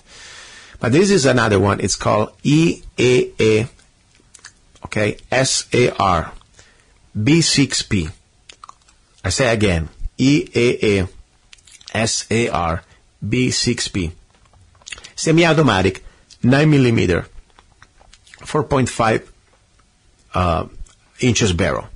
Now, why this is so beautiful? First of all, it's a clone of a C75 that is a great gun. And this is really well done, okay? It's made by Tsar Milad's Armory, okay? It is imported by the European American Armory. It's, I never shot this one, but I have friends that they shoot it, and it's like having a CZ75, but it's even upgraded, it's updated. It's beautiful. You have to see it. I will post a link. But I found this one on Sportsman Guide. Why I like it? Because the price. If you are a member of the Sportsman Guide, you can get it for $237. That's amazing. I mean, seriously, you're not taking like just some cheap gun out there. Talking about a very reliable gun, looks beautiful. It's ergonomics. It's amazing. It's like having a C75 but upgraded. I love it. And not only that, the price is great, so you don't need to, wait. But if you are shopping as a member at the Sportsman Guide, with just the membership, it costs like $29 a year, okay? And you can buy everything over $100. You can buy in 4 club payments. That means you pay in 4 different installments in 4 months. So you could buy this gun for like less than $60 a month, $59 a month. No more excuses. If you need a good 9mm, that's the way to go. Seriously. I really wanted to bring you this information. By the way, this is like a frame is polymer, the grips is polymer. You have a 3 fixed dot sights. I mean, it's a beautiful 9mm. I like the 9mm that you got great opportunity to have affordable ammunition, and you can get a great variety of ammunition for self-defense. At the same time, you can train affordably, okay? And, of course, this is a single-action, double-action mechanism like the CZ75. You need to practice a little bit with that. So I wanted to bring you this deal this week for a handgun, because if you need a handgun, don't wait for Christmas. Buy it now, okay? And don't forget to buy also magazines when you buy your handgun. At least, I say always 10 magazines, because magazines, you can lose them. Magazines, they can break sometimes. So get extra magazines and ammunition. And your dedicated holster. Now, as I said, this is not a sponsor. Sportsman Guide, I wish were my sponsor. I would love that. Probably I should contact them. But I really like to go out. That's exactly the spirit of the show, to go out, to look for real deals and bring it to you with my heart, with my love. Now, another thing I wanted to talk to you about, it's about something that people would call a deal. If you have a lot of money, it's a deal. But it's more a deal for, people can afford. They already have few guns, okay? I got an email just today from botach.com. Let me spell it out. BOTACH.com. We were talking last week about Beretta, Beretta 9mm. Well, as I said, there are different Berettas. You can get a nice Beretta, typical standard 92 model for like probably $500 or $550, something like that. The problem is, there is no problem, honestly. The problem is that you need to decide which gun you like. But if you got money and you already have a lot of guns and you need really a freaking show-off gun, I'm telling you, there is a Beretta that I just received in the email as a special from botach.com, BOTACH.com, and this is a beautiful, really fancy Beretta. And if you go to botach.com, go to their Beretta section, you will find it's called the Beretta M9A3 9mm pistol. It's all coyote, desert tan color. He has a beautiful, first of all, how you call it, the rail for the light, so it's beautiful. You got a threaded barrel, okay. You have removable front dovetail sight. Then you have all this ceratocoti is a special, earth tone finish, against the scratches. It's very perfect, it's really good, very resistant to scratches. Tritium 9 sight, it's amazing. It looks beautiful. It's really a great gun, I'm telling you. The problem is only, you got 17 rounds, okay, magazine, great, don't get me wrong. It's the price. Talking about, it's a gun that's going to cost you like $990. If you put it, they have a special, let's say, if you put it on the shopping cart, you will see that the price goes down to $948. You know what? If you got the money, go ahead, man. Great gun. I always like to keep my guns, under $600 because at that point, with that price, I can buy a rifle. But if you already got a bunch of rifles, if you have a bunch of guns, and you got money to burn, why not? Spend a nice gun like this, it would be beautiful.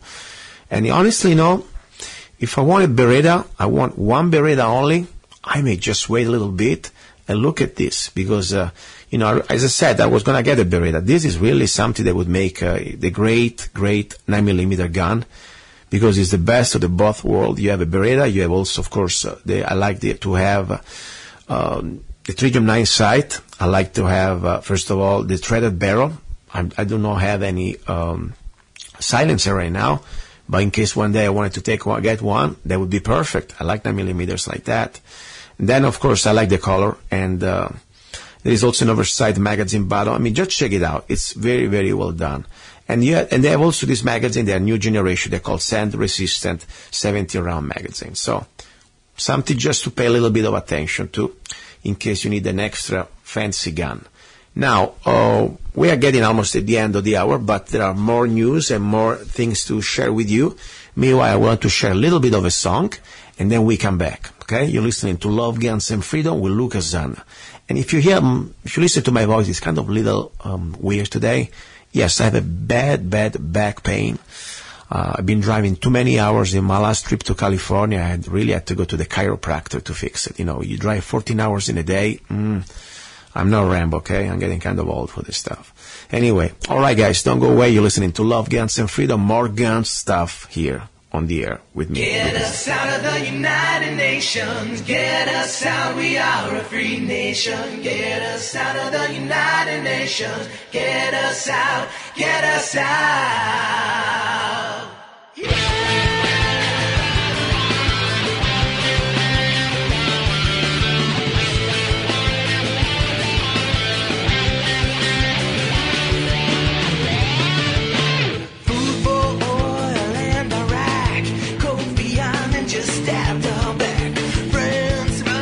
Germany, another UN treachery. They're trying to ban our guns, so they'll control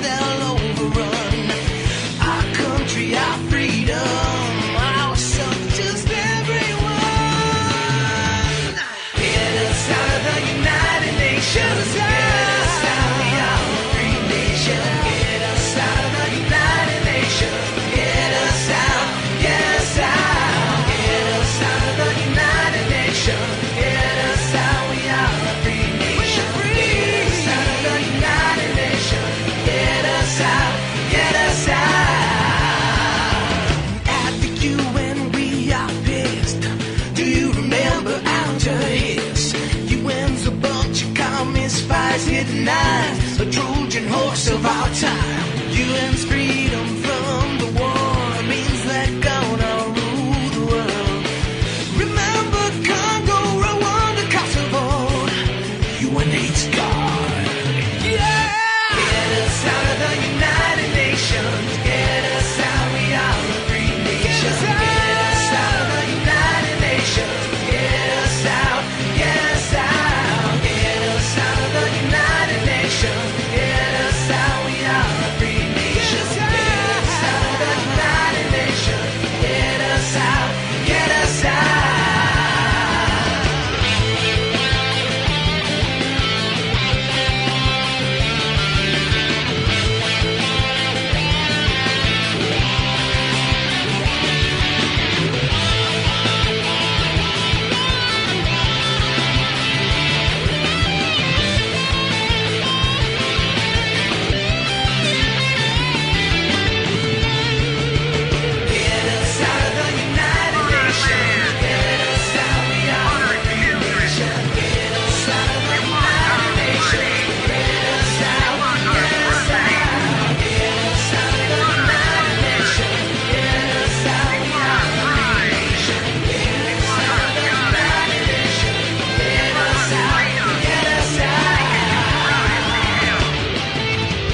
Now, here we go, guys. Final part, the second hour with Luca Zanna about guns. It's about guns. This is Love, Guns, and Freedom radio show. Now, we were talking about different things, and we talk a little bit about some ideas about handgun training, the ragged hole. Now, a little bit about rifle. Okay, normally we always think about the rifle as something to use for long distance engagement, and that would be, of course, the real purpose. Completely agree. You know, the idea is you want to keep your enemies away, and the rifle gives you the edge. And as we know, as I said many times, trained riflemen qualified with the Army qualification test should have at least 4 minutes of angle. They should be at least to reach that quarter-mile rifleman distance. That means 500 yards. At 500 yards, you should be able to keep your group within 20 square inches. Okay.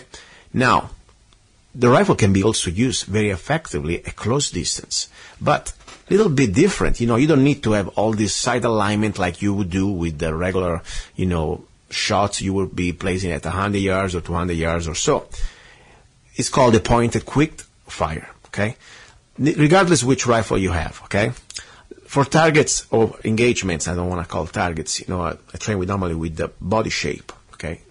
Targets normally, they don't shoot at you. People shoot at you, okay? Or animals may try to engage you. More important, I believe in the worst animals, the human being, the predators, the real predator, because animals normally they're afraid of you. But regardless, targets up to, opponents up to 15 meters, 15 yards about. There is a way you can have your rifle, in this case, let's say, could be AR-15 or could be AK-47, doesn't matter. You can use that rifle in a very effective way, even if you do not have like one of these red dots. Okay, red dots really good, especially for this close combat engagement. Really effective, very fast. But let's say you don't have that. Let's say you have a typical AK-47. What's going on? Very simple. You use that front sight. Forget about the rear sight. Forget about side alignment. You use that front sight and you just impose it on that center mass of your enemy. At that point, you can use in two ways. You can use, of course, always still put it on your shoulder, on your stock, but you don't worry about side alignment, side picture. You just point that side alignment, that side picture, the front side just impose on the center mass. Forget about the side alignment. From 0 to, let's say, between 16 and 25 yards, that's going to work. Once you put that front sight on that center mass, you just click, you just squeeze the trigger, it's going to go there, okay? Yeah, it's not going to be a super group, you're not going to have, the typical group that you would like to have when you're normally shooting for accuracy, but you're going to hit, and the day you want to hit faster. So, try it yourself. I would call this like an aim quick fire, okay? You're still aiming, but you're not going to waste all the time to do the side alignment. You just point it from the ready, on target, boom, front sight, center mass, and that's all you need to see. I use this front sight like it was a EOTech, okay? So that will really help you out. Then also, let's say very close distance, okay? that you engage in some sort of a response, immediate response threat, between zero doesn't really work, but let's say from 5 to 15 yards, there's something you can call like directly point fire, okay? It means you just point the rifle, and at that point, you don't even need to put the rifle with the stock on your shoulder. No. You can put under your arm. All you have to do, hold it, whatever rifle you have. If you have a pistol grip, of course, it's better. That would really help you out, especially now where you see the benefits of a pistol grip with the AR-15 or AK. But you can also do that with another rifle.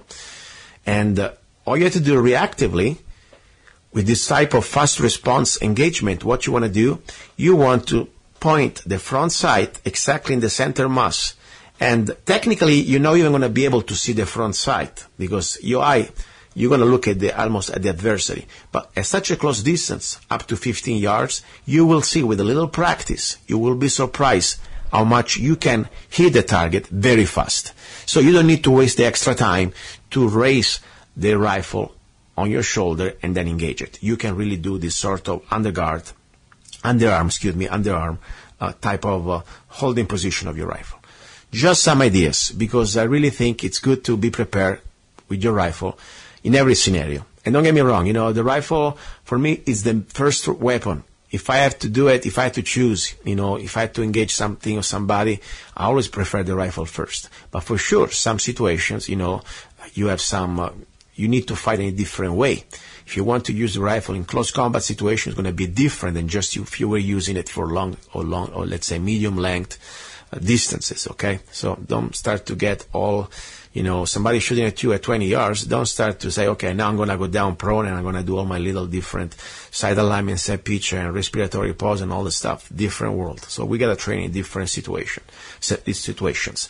Now, a little bit about my Italian friends. I have a lot of Italian friends. I'm from Italy after all. And don't get me wrong, I was one of them. I grew up in Italy. I didn't know much about guns. I didn't know much about rights because we don't have a Bill of Rights. They don't have a Bill of Rights. I'm here. I'm an American. But the point is, many of my Italian friends, they're still trapped in this mentality. Unfortunately, part of the Italian government has also form of brainwashing. They brainwash you. They do not want citizens armed because there is no Second Amendment in Europe. Never been, never will be probably, maybe one day. Since the time of the Romans, all the population always been disarmed. Even in Rome, only the soldiers were able to be armed. And of course the nobles and the kings and the emperors, but not the regular slaves. Nothing really changed after with the popes. Nothing really changed after when every type of others lord of, let's say, a king came after in Italy. Slaves already disarmed. Today in Italy, people are still considered slaves. They don't have a Second Amendment.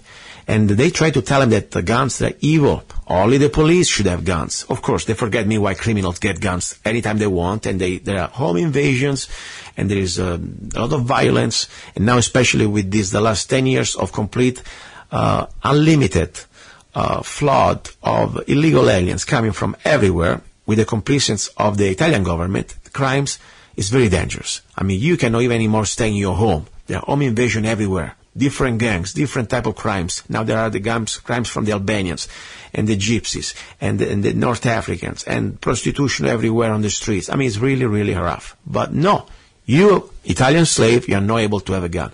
Now, when people from Italy, I post my post about guns, I don't want to be harsh because they are my friends. On top, they don't understand. A gun, it is not a hobby. It's a right. It's what distinguishes me between a free human being and a slave, number one.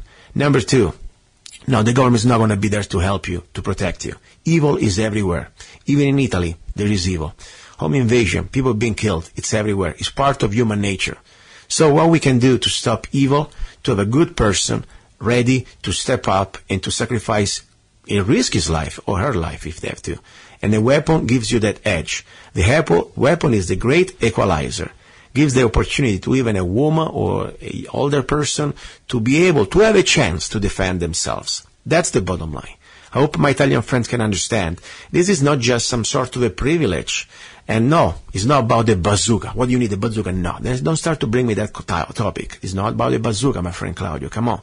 This is about, the right of the people to keep bear arms. And let me tell you, more guns means less crime. And that's the bottom line. And more important, it's our human rights, okay? Not only of self-defense, but also defending freedom. I could take care, as I said many times, of many scumbags, even with a 2x4. After all, I'm still young and I'm a guy and I have a little bit of training. But for the average person, maybe a gun would be a much better choice. But for sure, to defend freedom, we need armed population. And that's why the New World Order in Europe is completely feasting on the Italian people, European people, because everybody's been disarmed. I pray for you, my friends, you will find a way to regain, or at least to gain, that human basic right, the right to defend yourself and your freedom. Okay, guys, don't go away. You're listening to Love, Guns, and Freedom, and now we go for the final hour. It's going to be a very fun show about love and some past memories, friendship that I had in my past. Okay? Don't go away. Ciao. You're listening to Love, Guns, and Freedom with Luca Zanna on United States.FM Network.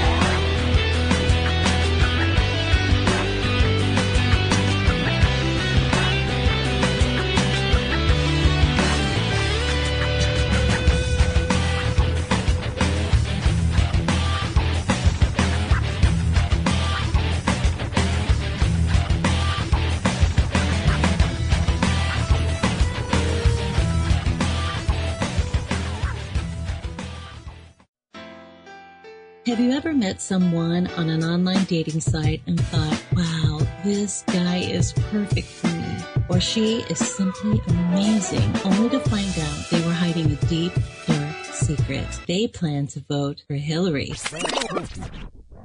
FreedomLovers.us was created for singles who want to exchange ideas and a love for freedom.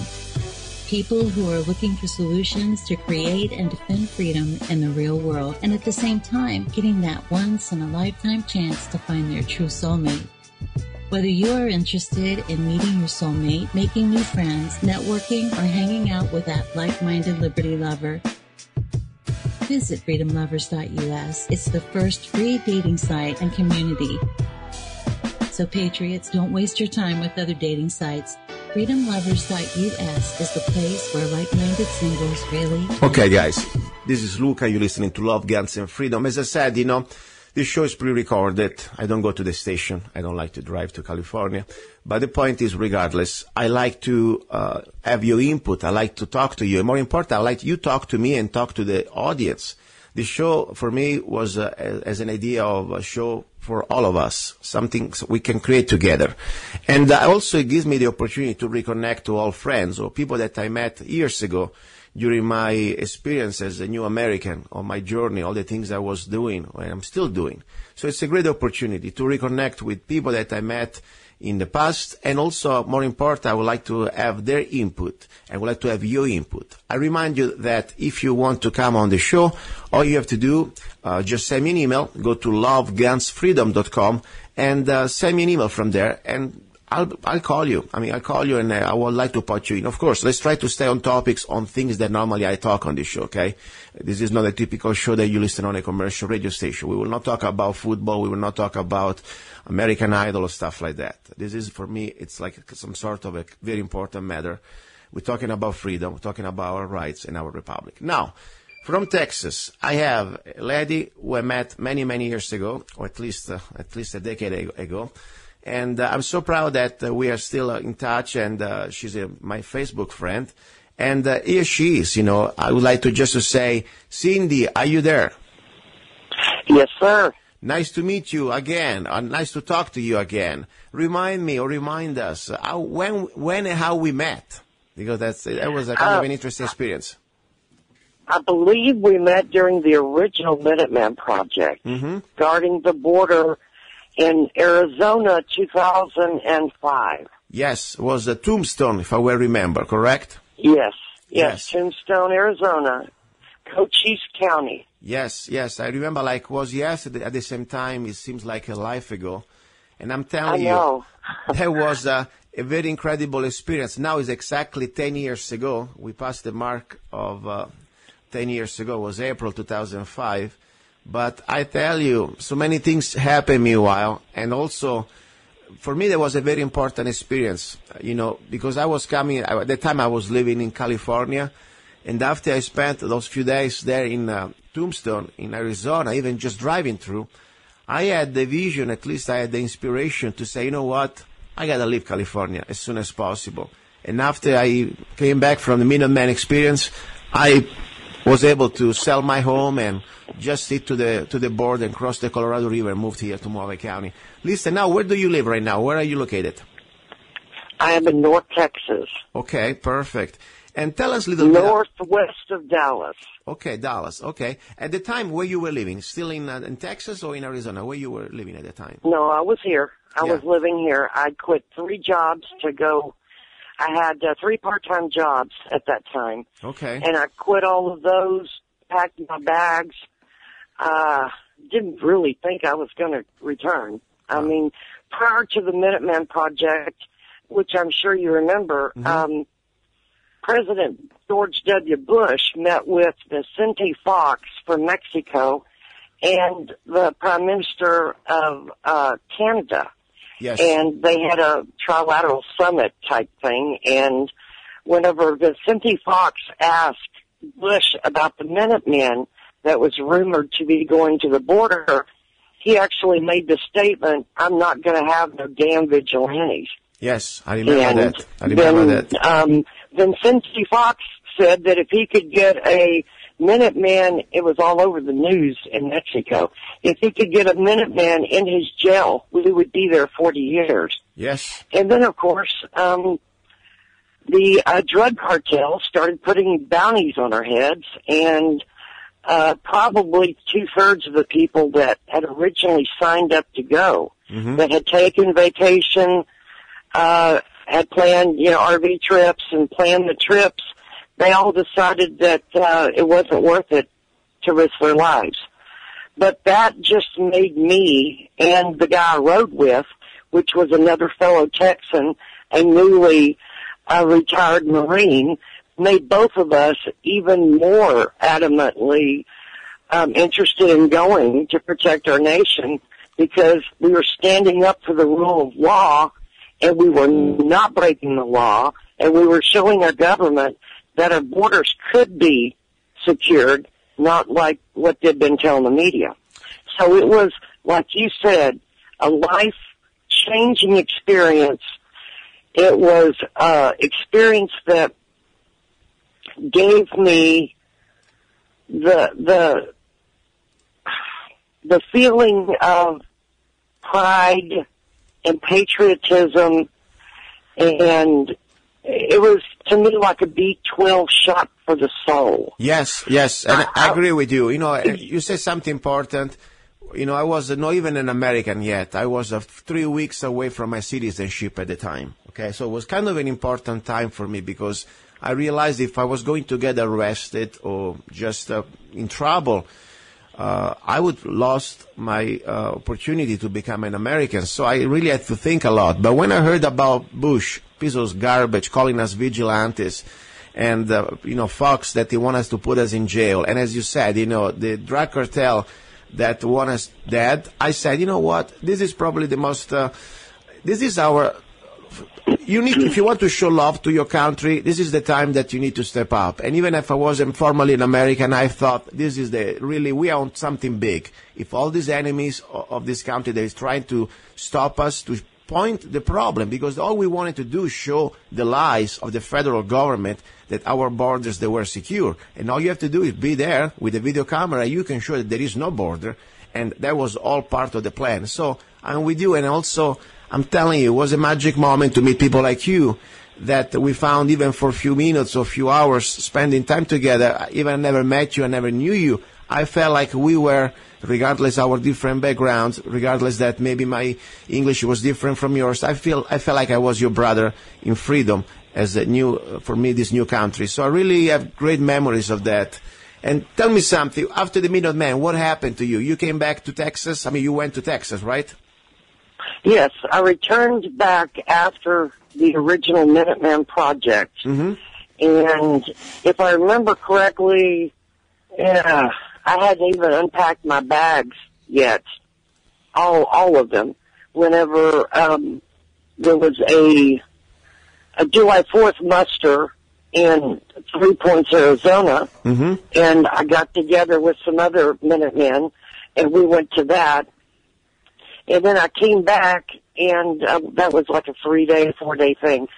And I came back, and then Campo, California mission was happening, and they were receiving flour from Mexico. And the sheriff's department, from all records and all of accounts, there by the boots on the ground, by the Minutemen, they were on the take. So Border Patrol was the only support they had, and unfortunately there wasn't a large number of Campo Minutemen during the week, only during the weekends. So I packed a bag, and a Minuteman drove down from California, Pennsylvania, that I had met during the original Minutemen Project. And he picked me up. He drove all the way from Pennsylvania, stopped at Texas, spent the night, picked me up in July in a little car with no AC. And if you've ever been in Texas in July, it's not pretty. I remember the temperature gauge in the car said 124. Oh my We gosh. were going through Yuma, Arizona to go to California. But we made it there. I did several weeks there until the end of Campo 1. And then I came back, and total, I've done 97 days on all 4 Southwest states. Wow. And tell me something. You seem like a very dedicated woman that has been giving a lot of your personal time to the cause. What do you do in your right now, or at least at the time? Because there is something you were talking to me when we were on the phone before, and you told me that you were doing a type of job, that you were doing some sort of a training that was kind of interesting, at least could be related to what normally I talk on this show. Tell me exactly what you were doing, where you were doing it, and what made you a little bit thinking about it. Well, I've done security work now for 30 years. 2 weeks ago, I literally hit my 30-year mark for being in private security industry. I'm going to be writing a book soon. This winter, I'm going to start on the book. Okay. It's going to be called, I've Guarded That. Guarded everything from the border to the Pope. Wow. And so I've done security work since August of 1985, and that's kind of what got me into the Minutemen thing, what sparked my interest. But in addition to that, the topic that you and I discussed was back in 1986, I joined the Texas State Guard. Now, Texas State Guard is considered state militia forces. We are basically looked at as being the backup for the citizens in the event of a disaster in our state. And most states in the United States has a state guard. Well, how I got into that was I was a EMT and also worked security, and I taught CPR and multimedia first aid for the Red Cross. I was a volunteer instructor. They contacted me and asked me, would I go to the armory and teach the Texas State Guard a 2-day training thing where one day would be CPR, the next day first aid, and certify them. Okay. And I said, sure. And I was familiar with the armory because almost a year before I had been there, I had considered joining the Army. I'd considered joining the National Guard, but I was divorced and had a small child. And I was kind of concerned how that was going to all work out. Yes. And so when I found out I was going to have to, sign my parental rights over to someone to be able to go off and have training, I decided against it. Okay. So I decided I'd just be a civilian and a mom and do everything I could for my community and volunteer and teach people to save lives. Well, about a year later, I'm called in to go train these people. So I show up, I'm training them, and at the end of the second day, after certifying them in CPR and multimedia first aid, they talked me into joining. Well, being in the Texas State Guard, you don't have to sign your parental rights over. Wow. you only have to have someone as a temporary caregiver. Mm-hmm. So it was perfect for me. Okay. So I took my oath. I took my oath to uphold the I just got goosebumps. I took my oath to uphold the Constitution against enemies, domestic and foreign. And it was a proud day. It truly was. And I felt like I was on the right path to do something for my state. Mm-hmm. To me, I'm a very proud Texan. Anyone who knows me or has ever met me knows that. My ancestors fought for Texas. Matter of fact, the Battle of San Jacinto, which is the retribution, the payback, basically, for the massacre at the Alamo. Mm-hmm. The Battle of San Jacinto is when Texas gained its freedom from Mexico. Yes. My great-great-great-grandfather and his two nephews were in that battle, and their names are on the monument. Wow. I have been very proud of that. Now, tell me something about Texas. Cindy, let me ask you a question. Let me ask you one question, Cindy, please, about Texas.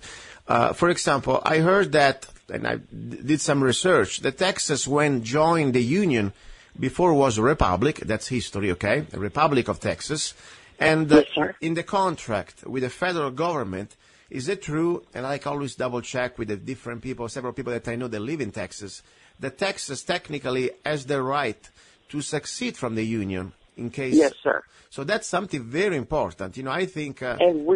Yes, sir. Go ahead. Yes, sir. Go ahead. And matter of fact, 2 weeks ago on Saturday, I went into town and signed a petition with the Texas Succession Movement to be able to, hopefully, if I get enough signatures, get the issue on the primary ballot next year. Yes. For Texas to succeed. Yes, and let me say something. I've been watching this movement for 15 years, but I think now it's actually feasible. Yeah, let me say something about, because I had a guest, another great lady from Texas, that she's very active into this organization. For the listeners out there that they think succeeding is a bad word, let's put it in this way. You marry with somebody, your husband is, when you marry, we have a contract, you agree on things, and you love each other, everything's beautiful. Out of the blue, or maybe years later, your husband is a jerk. He starts to treat you like a slave, and you say, wait a second, that was not the condition when we got married. So you have the right to succeed from that marriage, okay? Because the idea of the unions, the idea of these states, independent states who created the federal government was always based on free will. So now they try to brainwash us when you say, oh, you are anti-government, or you want to separatists, that's the word. Wait a second. Who's really betrayed us is the federal government that is completely going off to the reservation. I don't know if that's the right expression in English, but the point is betraying our basic form of government that we're supposed to be a republic, constitutional republic.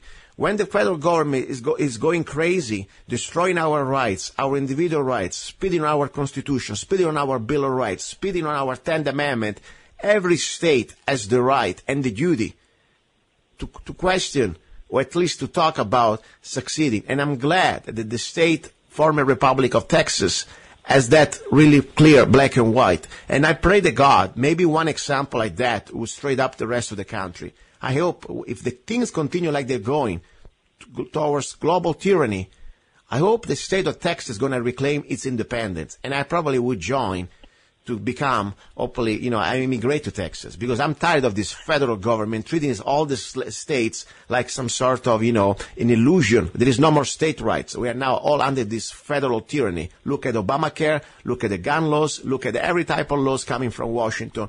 They're trying to infringe, or they're infringing our rights. So I'm with you, Cindy. Maybe you can sponsor me as a former immigrant from these United States to the Republic of Texas. I will join you.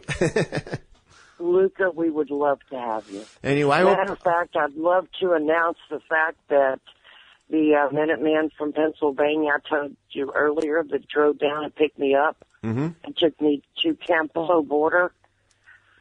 He has finally, after 10 years, decided to leave the North and come to Texas. Yes, I believe it's good. This is good. He's coming next October, and we're going to have a little Minuteman welcoming party, and I'm going to do a ceremony and make him an honorary Texan. Very good. And I really, it's very important. So proud. It's important. We have placed, sometimes strategically, we need to regroup. So Texas is a great place, I believe. Arizona, it's a great place. Of course, doesn't have, unfortunately, what in the contract when joined the union. But the point is we must create a strongholds in these states, like Arizona, like Idaho, like Wyoming, like Texas, to regroup like-minded people who believe in freedom, who believe in the Constitutional Bill of Rights, and more important, also who believe in the 10th Amendment and state rights, and start to recreate from bottom up what used to be this republic. So, listen, I want to, first of all, thank you again, and I would like to play for you one song. I wish I could play two songs, Luca? but I give you whatever song you like. I was thinking about the Minutemen, or maybe Remember the Alamo, or whatever you want. Luca? Yes. Luca, would you like to know why I got out of the Texas State Guard? Yes, of course. Tell me. That was the very important thing. I forgot. Go ahead, please. Okay. I gave you the background of why I was so proud to be a part of it. Yes. To serve my state, which I felt like was my country. Yes. And my fellow citizens. And I was even part of the group that went and guarded Pope John Paul when he came to San Antonio in 1987. And I had some wonderful training and for many years.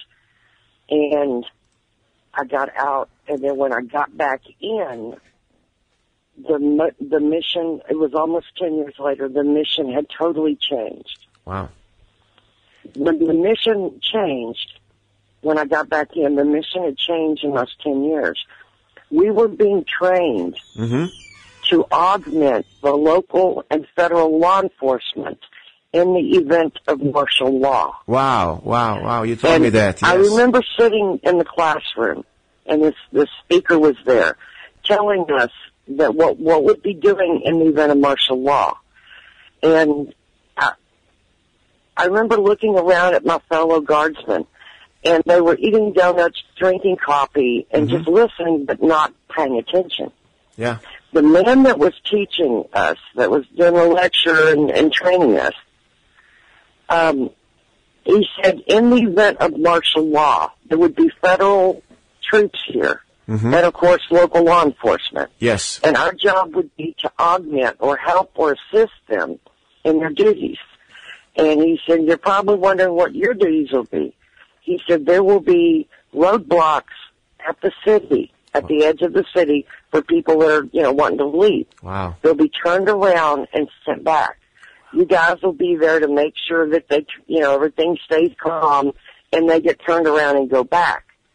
And I raised my hand and I said, well, what if, say, for example, someone wants to leave the city, go out to the country, and say stay with their parents or something. Say their parents are old and they want to stay with their parents. Yeah. He said, unless they have certain IDs, they can't leave. Wow. And I said, okay. And then he kept lecturing, and then he said, another thing, some of you will be stationed for duty at the schools. And he said parents will go to pick up their kids at the schools after martial law is enacted, and they're not going to be able to take their kids. Wow. And, there's going to be some upset parents. And someone did ask, what do we do? And they said, well, we've got to calm them down. If they won't, if they won't comply, then they'll be detained and put on school buses. Oh my gosh. He said, but all of the parents will be told to go to the local post office, stand in line. There'll be people there with computers. They have to show their ID and log in their name, their kids' names, and the schools their kids are in. And whenever this man said, some people, when they're logged in the computer, there'll be a red flag or some color flag. Why? And some people will be pulled to the side and taken into the back. Why? When he said that, I realized right then I couldn't ask any more questions. Wow. But I don't want them to be suspicious of me. Yes. But inside, I was screaming. Yeah. And when I left there that day, I remember going home, and my son, he was in high school, and he saw the look on my face, and he said, "What's wrong, Mom?" when I come home. Because he knew I loved to go play G.I. Joe. You know, I really enjoyed that. But I didn't look like I'd had a good time. And he said, "What's wrong?" And I said, "Well, I got to find a way to get out." Oh, my gosh. And he said, "Get out of what?" And I said, "Son, I can't do to my fellow citizens what I would not allow to be done to me." Yeah, yeah. I said, "You don't understand what's happening, what they're planning." And so I set him down. I had already started homeschooling him and then put him back in the school system. So I taught him a lot of things that the school system had not taught. Yeah. Things like Constitution, Civil Rights, Bill of Rights, amendments. Yes. Revolutionary War, Civil War, World War I, II, Vietnam War, all of these things I had touched and we'd researched. Mm-hmm. So he knew a lot more than most kids his age. Yes. But when I set him down and told him, I said, "You know our governor is our commander over the state militia forces, which is the Texas State Guard." Yes. And he said, "Yes." And that was George W. Bush at the time, before he became president. Yes, Colin Bowles. And I said, yes. The problem with this is, if they declare martial law, yeah, all laws that we know now are null and void or suspended. Yes. And the military comes in and basically runs things like they want it ran. And I said, the problem is, with me being in the State Guard, I took an oath I have to follow orders. But I cannot follow an unconstitutional order. And in my opinion, that's what they're wanting us to do is unconstitutional. Yes. I said, I can't do this. When but was that? I don't know how to get out. When was that? When was that exactly? Which year? A few months. I was able. Yeah. If something happened, I was able to use a medical issue. I hurt my back. Wow. And it was serious. I was referred to a surgeon. And so I went ahead and used that as an excuse and got out. Wow. Cindy, when was that? Which year was that? When happened? That was in 2001. 2001. Not long before the Twin Towers came down. So that the training that you were having was just before 9/11. Okay. That's right. All right. And then you were able to leave when? After many months or after many years? I can't remember what month the training was. I know it was cool and windy. Yeah. We were out there on the street corner and they were explaining where we would be, a roadblock would be and everything. Wow. When I got out, it was warmer weather. So it was probably less than a year later when I got out. Wow. But I got out. And what's so amazing about this, Luca? Yes. I was a oath keeper before the Oath Keepers even started. I basically got out because I could not dare to do to my fellow citizens what I would not allow to be done to me. Yes. And I so agree. that's why I got out. Well, there is a part of me, you're completely right. You know, when you're at that point, you need to understand what you want to do, if you were able to follow an unconstitutional order or not. My other part is also, you know, I wish that if every good man and good woman like yourself does not want to follow unconstitutional or unlawful orders against humanity, against your fellow humans and Americans, at the same time they will stay there, and when the orders come from above, you say, you know what, we're going to arrest you. I mean, that's the point. You know, it's almost like a catch. It's like almost a strange, things. You know, you wish that every soldier, especially the good soldiers, stay there inside the system so they can somehow fix the system from inside. At the same time, I understand, you know, you're just a woman, you have a child, that you have to take care of your family, and at the same time, you're going to be put in a position that you don't want to be. And wow, it's very, very, very, very weird thing. What did you do after you get out of the guard? What did you do? I mean, did you find another job? No, I continued to do security. Continue security. I continued to do that, and I've been a police dispatcher, and again, I've done security work for 30 years. So yeah, so that's always your line of business. I understand. Listen, I really commend you. First of all, I thank you for sharing this information, because many people out there, they still think this is just some sort of a conspiracy theory that the federal government is planning for martial law, and we have all tinfoil hat and stuff like that. Unfortunately, Luca? Yes. I did some research last night. Tell me. To see just how many times martial law has been enacted here, and I was surprised. Go ahead, tell us. It's actually happened in as far back as 1812. Yes. 1861. Mm-hmm. During the Civil War. Yes. 1841 during Pearl Harbor attack in Hawaii. Yes. A year later, in 1842, when they got, this is something you may be interested in. Yes. A year later, 1942, the Department of War appointed General DeWitt to carry out martial law in California, Oregon, Washington, and the southern part of Arizona. Wow. And then he later announced the entire Pacific coast of the U.S. would be subject to additional martial law measures. Yes, that was he declared that all alien Japanese, Germans, and Italians, and everyone of Japanese descent, were to remain inside their homes between 8 and 6. Yeah, and that was FDR. Also, governors have declared it in their states, 1954, and then, of course, 1970 at Kent State, where 4 protesters were shot. Yeah. And more recent, a type of, well, there's been others as well, but more recent, at Katrina. Katrina, at the Katrina in Louisiana. Yes. So this is not a conspiracy theory. This is a very real possibility. And it scares me to think that our government is actually training the state and federal forces to augment local and federal law enforcement. The problem with this is that is why they're bringing in UN troops and foreign troops, because they know when this happens, our own military are not going to want to abide the orders. Yes. And Cindy, let me tell you something. The problem is there are some situations, like, for example, we are under war, and, of course, the last real constitutional war was World War II. Even, of course, the Pearl Harbor disaster could have been avoided. We know that there is enough evidence out there, but that's another story. The point is now the government is trying to create crisis, to create martial law. It is not even anymore something that, in extreme situations. And that's the problem. And we know very well that the government takes always more power and always steal more rights from people during a situation of emergency. And I really see the trend now with the borders completely open.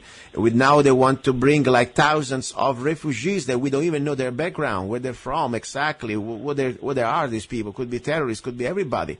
They're creating the dynamic to have crisis. That's the problem. And we know that then after that, they want to come after our guns, and they will come for politically people to clean, like a cleansing. Like you were saying, when you go to the post office in case of martial law and you register yourself with your family, they already have down your names. That's why the postmaster during the martial law, it's a very important role, has a very important role.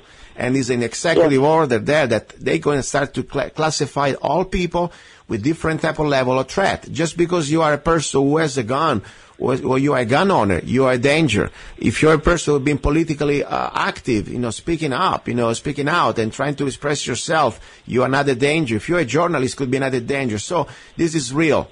It's happening. And look now what we have around. Listen. May I make a suggestion? Yes, of course. Go ahead, Cindy. To let people know what they can do, now that they know what martial law is, yes, a little of it, please have them research. Yes. What it is and the realness of it. But probably what the next question will be is, what can I do? Yes, exactly. What can I do if this happens? Mm-hmm. Well, first of all, if you're at home, you need to stay home and try to, if you can, make contact with your family members, find out where they are and get them home. Yes. And stay put. Lock your gates, lock your house, turn off extra lights, try to conserve and bring your family together. Now, if by chance you're in a city and you want to leave the city and go out to the country, like, for example, where I live in the country. Mm-hmm. I have already made provisions and prepared myself and my family. Yes. That if we are in town and martial law is enacted, we're prepared, because I know there's going to be a roadblock, a checkpoint type thing where they turn you around at the edge of every city and all the exit streets. I have told my son, and we are prepared to leave a vehicle off to the side as soon as we see the checkpoint. Pull it off, leave it, and walk the opposite direction. Mm-hmm. Go find a barn or somewhere dark. Yeah. And sit and wait until dark and then walk during the night. That way you can go hopefully unobserved. When I taught my son, again, when this happened, he was 16 or 17. Yes. I was teaching him to drive at that point. Wow. And so I taught him all the back roads out of the city we lived in to my parents. Yeah. That's how I taught him. And I taught him at night. So he would remember the roads and know the different ways out. And I've always told him, and we talk several times a year about this again. I remind him, if you come this way and you see a roadblock, yes, pull over, don't turn around, it'll draw attention. Mm-hmm. Instead, pull over, leave your vehicle in the ditch, walk the opposite direction. Wow, good idea. When he turned 18 and moved away, wow, I gave him a large black backpack. Mm-hmm. I got him some black BDUs put in it, got him a black T-shirt. I said, put that in your backpack, leave it all the time, always, hanging in your closet. That way you always have it. If you have to bug out and on foot, you always have it. Throw a bottle of water, a couple bottles of water in there, and some, like snacks or something, and start. Yes. Start walking. yes. It's best to be walking and do it at night. Yes. With dark clothes on. That way you can hopefully get to the point where you need to be without being detected or stopped. Wow. Because you don't want to be in the city. When martial law is enacted, the banks will close, the stores will close. Yes. People will not be able to get to their money. They will not be able to get to their food, at least for a few days. And they can't get their kids. Mm-hmm. They can't leave. So it's like having a caged animal and poking it. Yes. There's going to be chaos in the streets. People have to prepare for that. Basically detach themselves from that to keep themselves and their families safe. The best way to do it is to leave the city, or if you live outside the city, leave on foot as soon as possible, and if it's at all possible, travel at night wearing dark clothing. If you're in the city, get home, stay there. Okay. Don't go outside and see what's going on in the neighborhood, because that will just let people know you're there. And they run you up. And it will attract problems. And also, if I can say something, Cindy, if people should have a plan now that they still can plan, also to have a communication system, maybe walkie-talkie or yes, whatever, sir. with your next door person or with your neighborhood. Yes, sir. So to have a plan now and to have a bug-out place, if it's possible, prepare before. Even just, doesn't need to be a property that you own. Even just... yeah, because cell phones, there's a chance if the... will be jammed, probably. If the martial law is enacted because of a EMP attack or a power grid down or something, cell phones won't be an issue. Exactly. So we won't have that. Look at low-tech technology. Even ham just radios, walkie-talkie. TV radios, yeah. And that's the way to go. And be mobile, because whenever you try to talk less is possible, because every time you talk, you can be easily triangled, and now with the technology, they can find you out. So do not broadcast from your home. Broadcast only in a very limited time, and try to be on the move when you do that. So, but unfortunately, guys, this is not like an action movie. This is not Red Dawn. This is reality. And you see, when the government is spending millions or billions of dollars to prepare, and that was in 2000. Cindy was preparing with this type of training for martial law in 2000. Think about now, after all the things we know, federal government, Homeland Security acquiring billions of rounds and armored vehicles in every county, in every city, this militarization of police. And then, of course, we know that we have an individual, I don't even want to call it a human being, I think it's a devil, at the White House that is acting exactly out of the book of a Mao Zedong, inbred with Hitler. So think about, and Congress is just now the typical Senate under Caligula. They're just watching and laughing and letting all this happen. So we are really in serious trouble. So I say thank you, Cindy, for bringing back to this reality as a first eyewitness. And I say, you guys, listeners, don't use this as an entertainment. Use this as some sort of a thinking for your family, for your friends. Even if you're by yourself, start to have a plan right now. A basic plan is better than no plan. Now, Cindy, as I said, the time is coming to the end. I really thank you. I'm glad we talked finally after all these years. And now we should talk Luca, a little more often.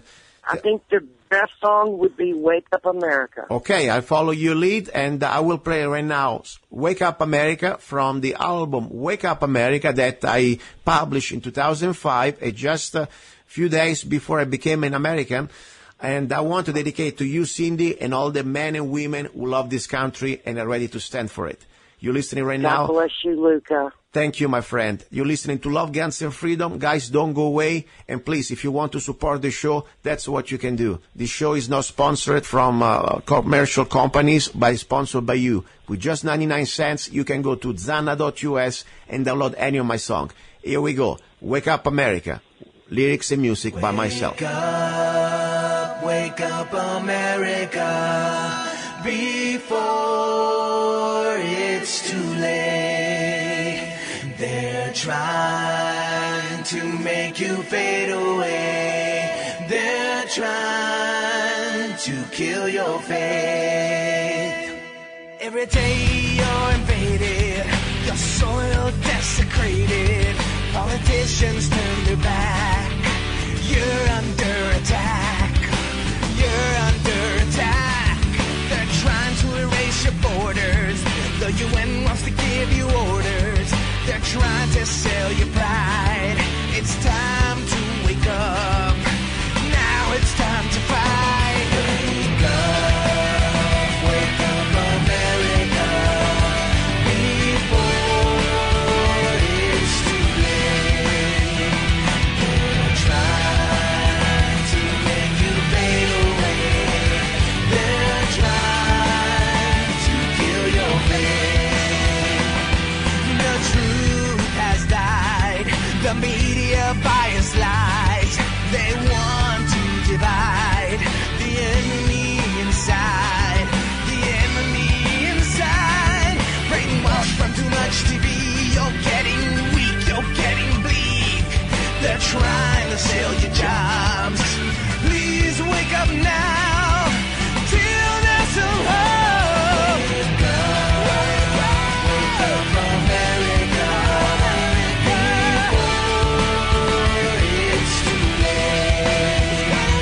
They're trying to make you fade away. They're trying to kill your faith. God is being banned from our schools and from our land.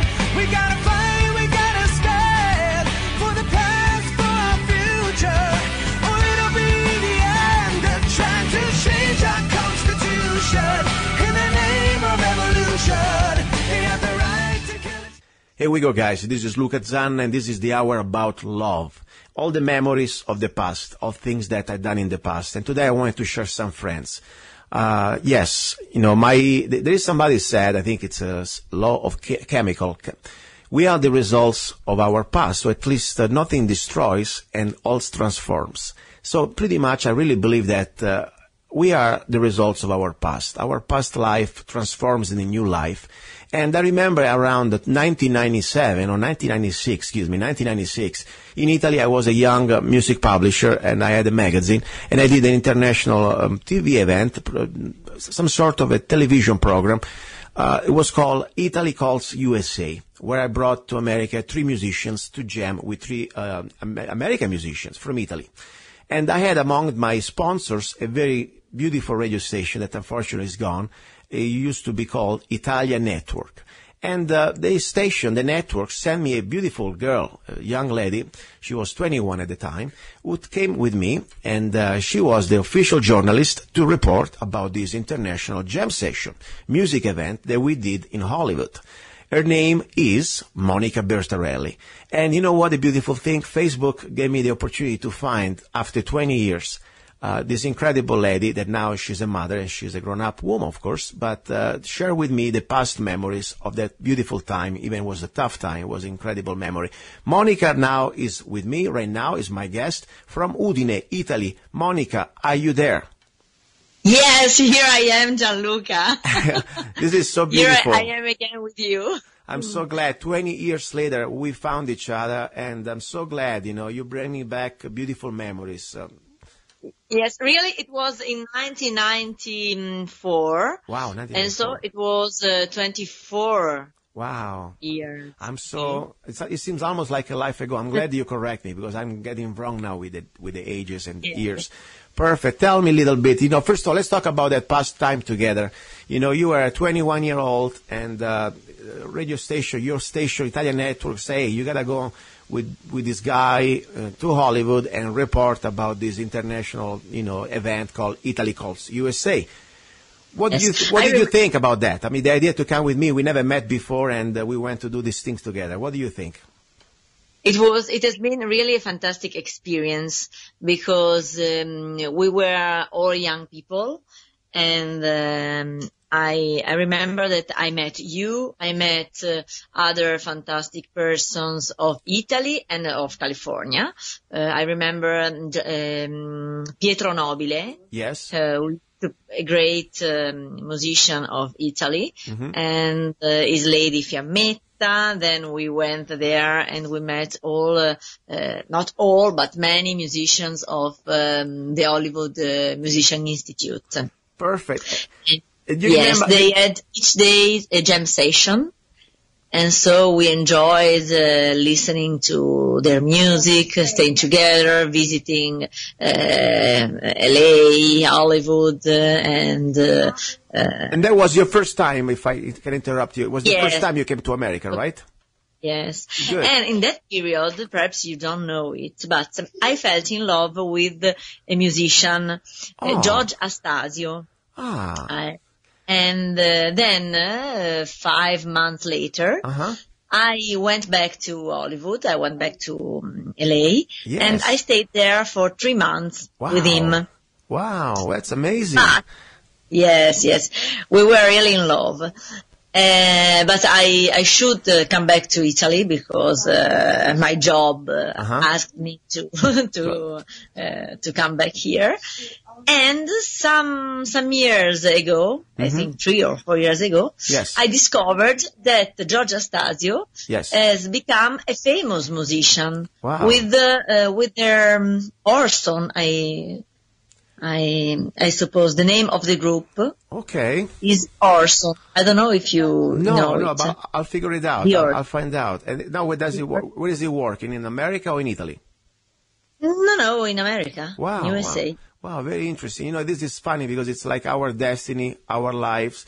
Somehow, we started somewhere, and we all influence each other. We don't know sometimes, but we can all influence each other. The fact that I was able to organize that event with the help of your radio station that you were working with, and then you came with me, and then you met, you came to America, and then you somehow felt the need to come back with your friend. It's all connected. And that's also one thing happened to me, I was young there, and I wanted to come back to America after that experience, and I realized that I really wanted to be back here, and that really was very important for me, that event, to become to what I am today. In 1998, I decided to left everything behind, and it was a tough choice, because I have family there, and my mother and all my family, but I wanted to come here and create my life here. So I think it was really important. And I'm so glad, I have so many memories with you. I remember where you wanted to go shopping, and I hated to go shopping.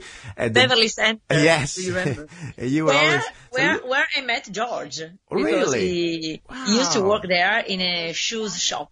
Oh my gosh. And then I met him there. I know. And now I remember you were telling me about that, because, let's tell to the people, people they have a crazy idea about me. They think sometimes I'm kind of too much of a flirt, but I'm a very serious guy, and you can witness that, correct? I mean, we spent together 1 week in the same hotel room, okay? And and it's kind of unusual for a young man, a young woman to spend that professionally. You were doing your job as a journalist. I was doing my job, and but you can witness. I want you as a witness. Was I a perfect guy? Always yes. Or I was a marpione? No. Not at all. You were a perfect guy, not a marpione, as they say here in Italy. Yes, I wasn't a flirt. I was serious, respectful, and, not just because we slept professional. Extremely okay? professional. And let's not forget, your commercial director told me if she comes back with something more than you're supposed to, I was going to pay the consequences, and I can't say that stuff on the radio. But anyway, I'm so glad I found also Chikuri back on Facebook. I have great memories of him. I'm so glad. But so listen, this is amazing. I'm so glad. You met that your boyfriend that time. That was so amazing. I didn't know that. That's very nice. Yeah. Now tell me a little bit. What do you do now? I know that you work for a very famous commercial Italian radio station. What is the name of the station? Radio Latte and Miele. That means milk honey. Translation in English. And they play just Italian music. Okay. Not music in other languages. Yes. And I do the journalist, so I have a little program that goes on air every 3 hours. Okay. And I talk about the facts, about person, about problems we've got here in my region. Okay, very good. And this is a nationwide. It's a network. Italia Latte e Miele. I remember when I was in Italy, I could hear it also in Rome. Correct? Yes. Perfect. And the name of my program is Per sentito dire. That means, how can we translate? I've heard that. Very good. You're good. You have heard and that. The incipit of the program is always, I've heard that you have said very terrible things about women, or I don't know. I've heard that you have done a special thing in your work. Every argument, every kind of problem, or as I told you before, every kind of interest we can have, I do an interview. Perfect. And I would like to invite our listeners. I have a lot of listeners that they like Italian music, even if they don't understand what it means, but they like the sound, they like the melody. I'm sure there is a website for Italia Latte e Miele, and I will post it on my website. Can you give the name of the website for Italia Latte e Miele? And then I'll give it. www.lattemiele fvj.it. Perfect. And what I'll do, if you send me then the link, I will post it on the website for all the listeners. This is the hour about love, as I said. If you want to relax and enjoy some Italian music live from Italy, it's a great way. I tell you, this is a great way to do it. Now, I know you're cooking and you got family, you have to feed tonight. It's dinner time in Italy. What are you cooking today? Vegetables, because we like vegetables very much. There's a dish called minestrone. Minestrone. And I don't know if in USA it's like a soup, vegetable soup. It's like vegetable soup with a very big slice of vegetables. Okay. Piece of vegetables. And it's good. Give us the ingredients. And pumpkin. This is the period in Italy that pumpkin is okay to be eaten. Perfect. And so I do another kind of soup. Pumpkin soup. Okay. And nothing else. Very good. And briefly. And some cheese. Which cheese what cheese are you using today? Cheese? What kind of cheese? Yes, che tipo di formaggio? Cheese. How do you say in English? Capra? Capra, il caprino, okay. Formaggio di capra, it's got. Yes. Very With good. bread. Very good. And tell me briefly, this soup. How do you make it? Briefly, just if I want to, with vegetables. I put onion and a little bit of oil. Yes. Because in that way you can give taste Yes. to yours. So frigilo, praticamente you stir fry a little bit, so frigilo onion, la cipolla, perfetto. After a few minutes, I put inside all the vegetables I've got in the fridge. Yes. Tonight I've put potatoes, zucchine, and broccoli. Broccoli is the same like in English, broccoli, okay? Broccoli and verza, Verza. which is rape. Rape, I think. I think verza is like probably, yes. What did you say? Say again? Cosa hai detto? Verza. Sì, verza. I need to find out. I forgot now. Anyway, you got all these vegetables. Perhaps rape, no? I don't think so. Non sono le rape, no. And then I leave it for 1 hour. And you put water. You add water, right? Aggiungi acqua. Okay. Water and a little bit of salt. Little bit of salt. Not salt because it's not healthy. Okay. Maybe sea salt. Mi piace il sale marino, mi piace a me, un pochino. Yes, sale marino. Especially here, in Arizona, I don't have, I sweat a lot, so I need some sea salt. Listen, Monica, I'm so excited, seriously, to have found you again. And, I'm glad that you're doing great. Luca? Yes. Do you miss Italy? I miss Italy, what is left of Italy. There is not much left of Italy. It breaks my heart every time I think about Italy, because the Italy that I knew is gone.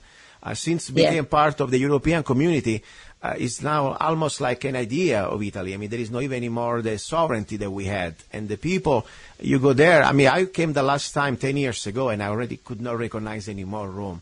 So I miss the Italy that I left, and unfortunately, part of my heart tells me that there is no more the Italy that I left. It's another world. Yes, but it's so beautiful. There are beautiful places. The problem that Italy, for me, it's friends, the family, but the places, of course, but all the other things like the politicians and all the corruption that made me leave because I could not stay anymore there.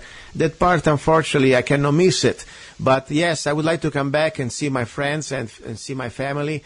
At the same time, I keep my ideal Italy in my heart. That's why I like to listen to Italian music. I eat Italian food, and for sure I'm going to listen now Radio Latte and Miele every time I can. It's going to give me the opportunity. I have a lot of great Italian songwriters that I love, like Lucio Battisti and many other singers. Listen, I want to give you a hug. Love for you and your family. Thank you too, Gianluca. And let's be in touch. I hope to listen to you later, next weeks, next month. Let's be in touch. Let's be in touch. Tell you something about one region of Friuli of Italy that perhaps you don't know. Yes. It's called Friuli Venezia Giulia. Yes. And it is for your listeners in the northeast part of Italy.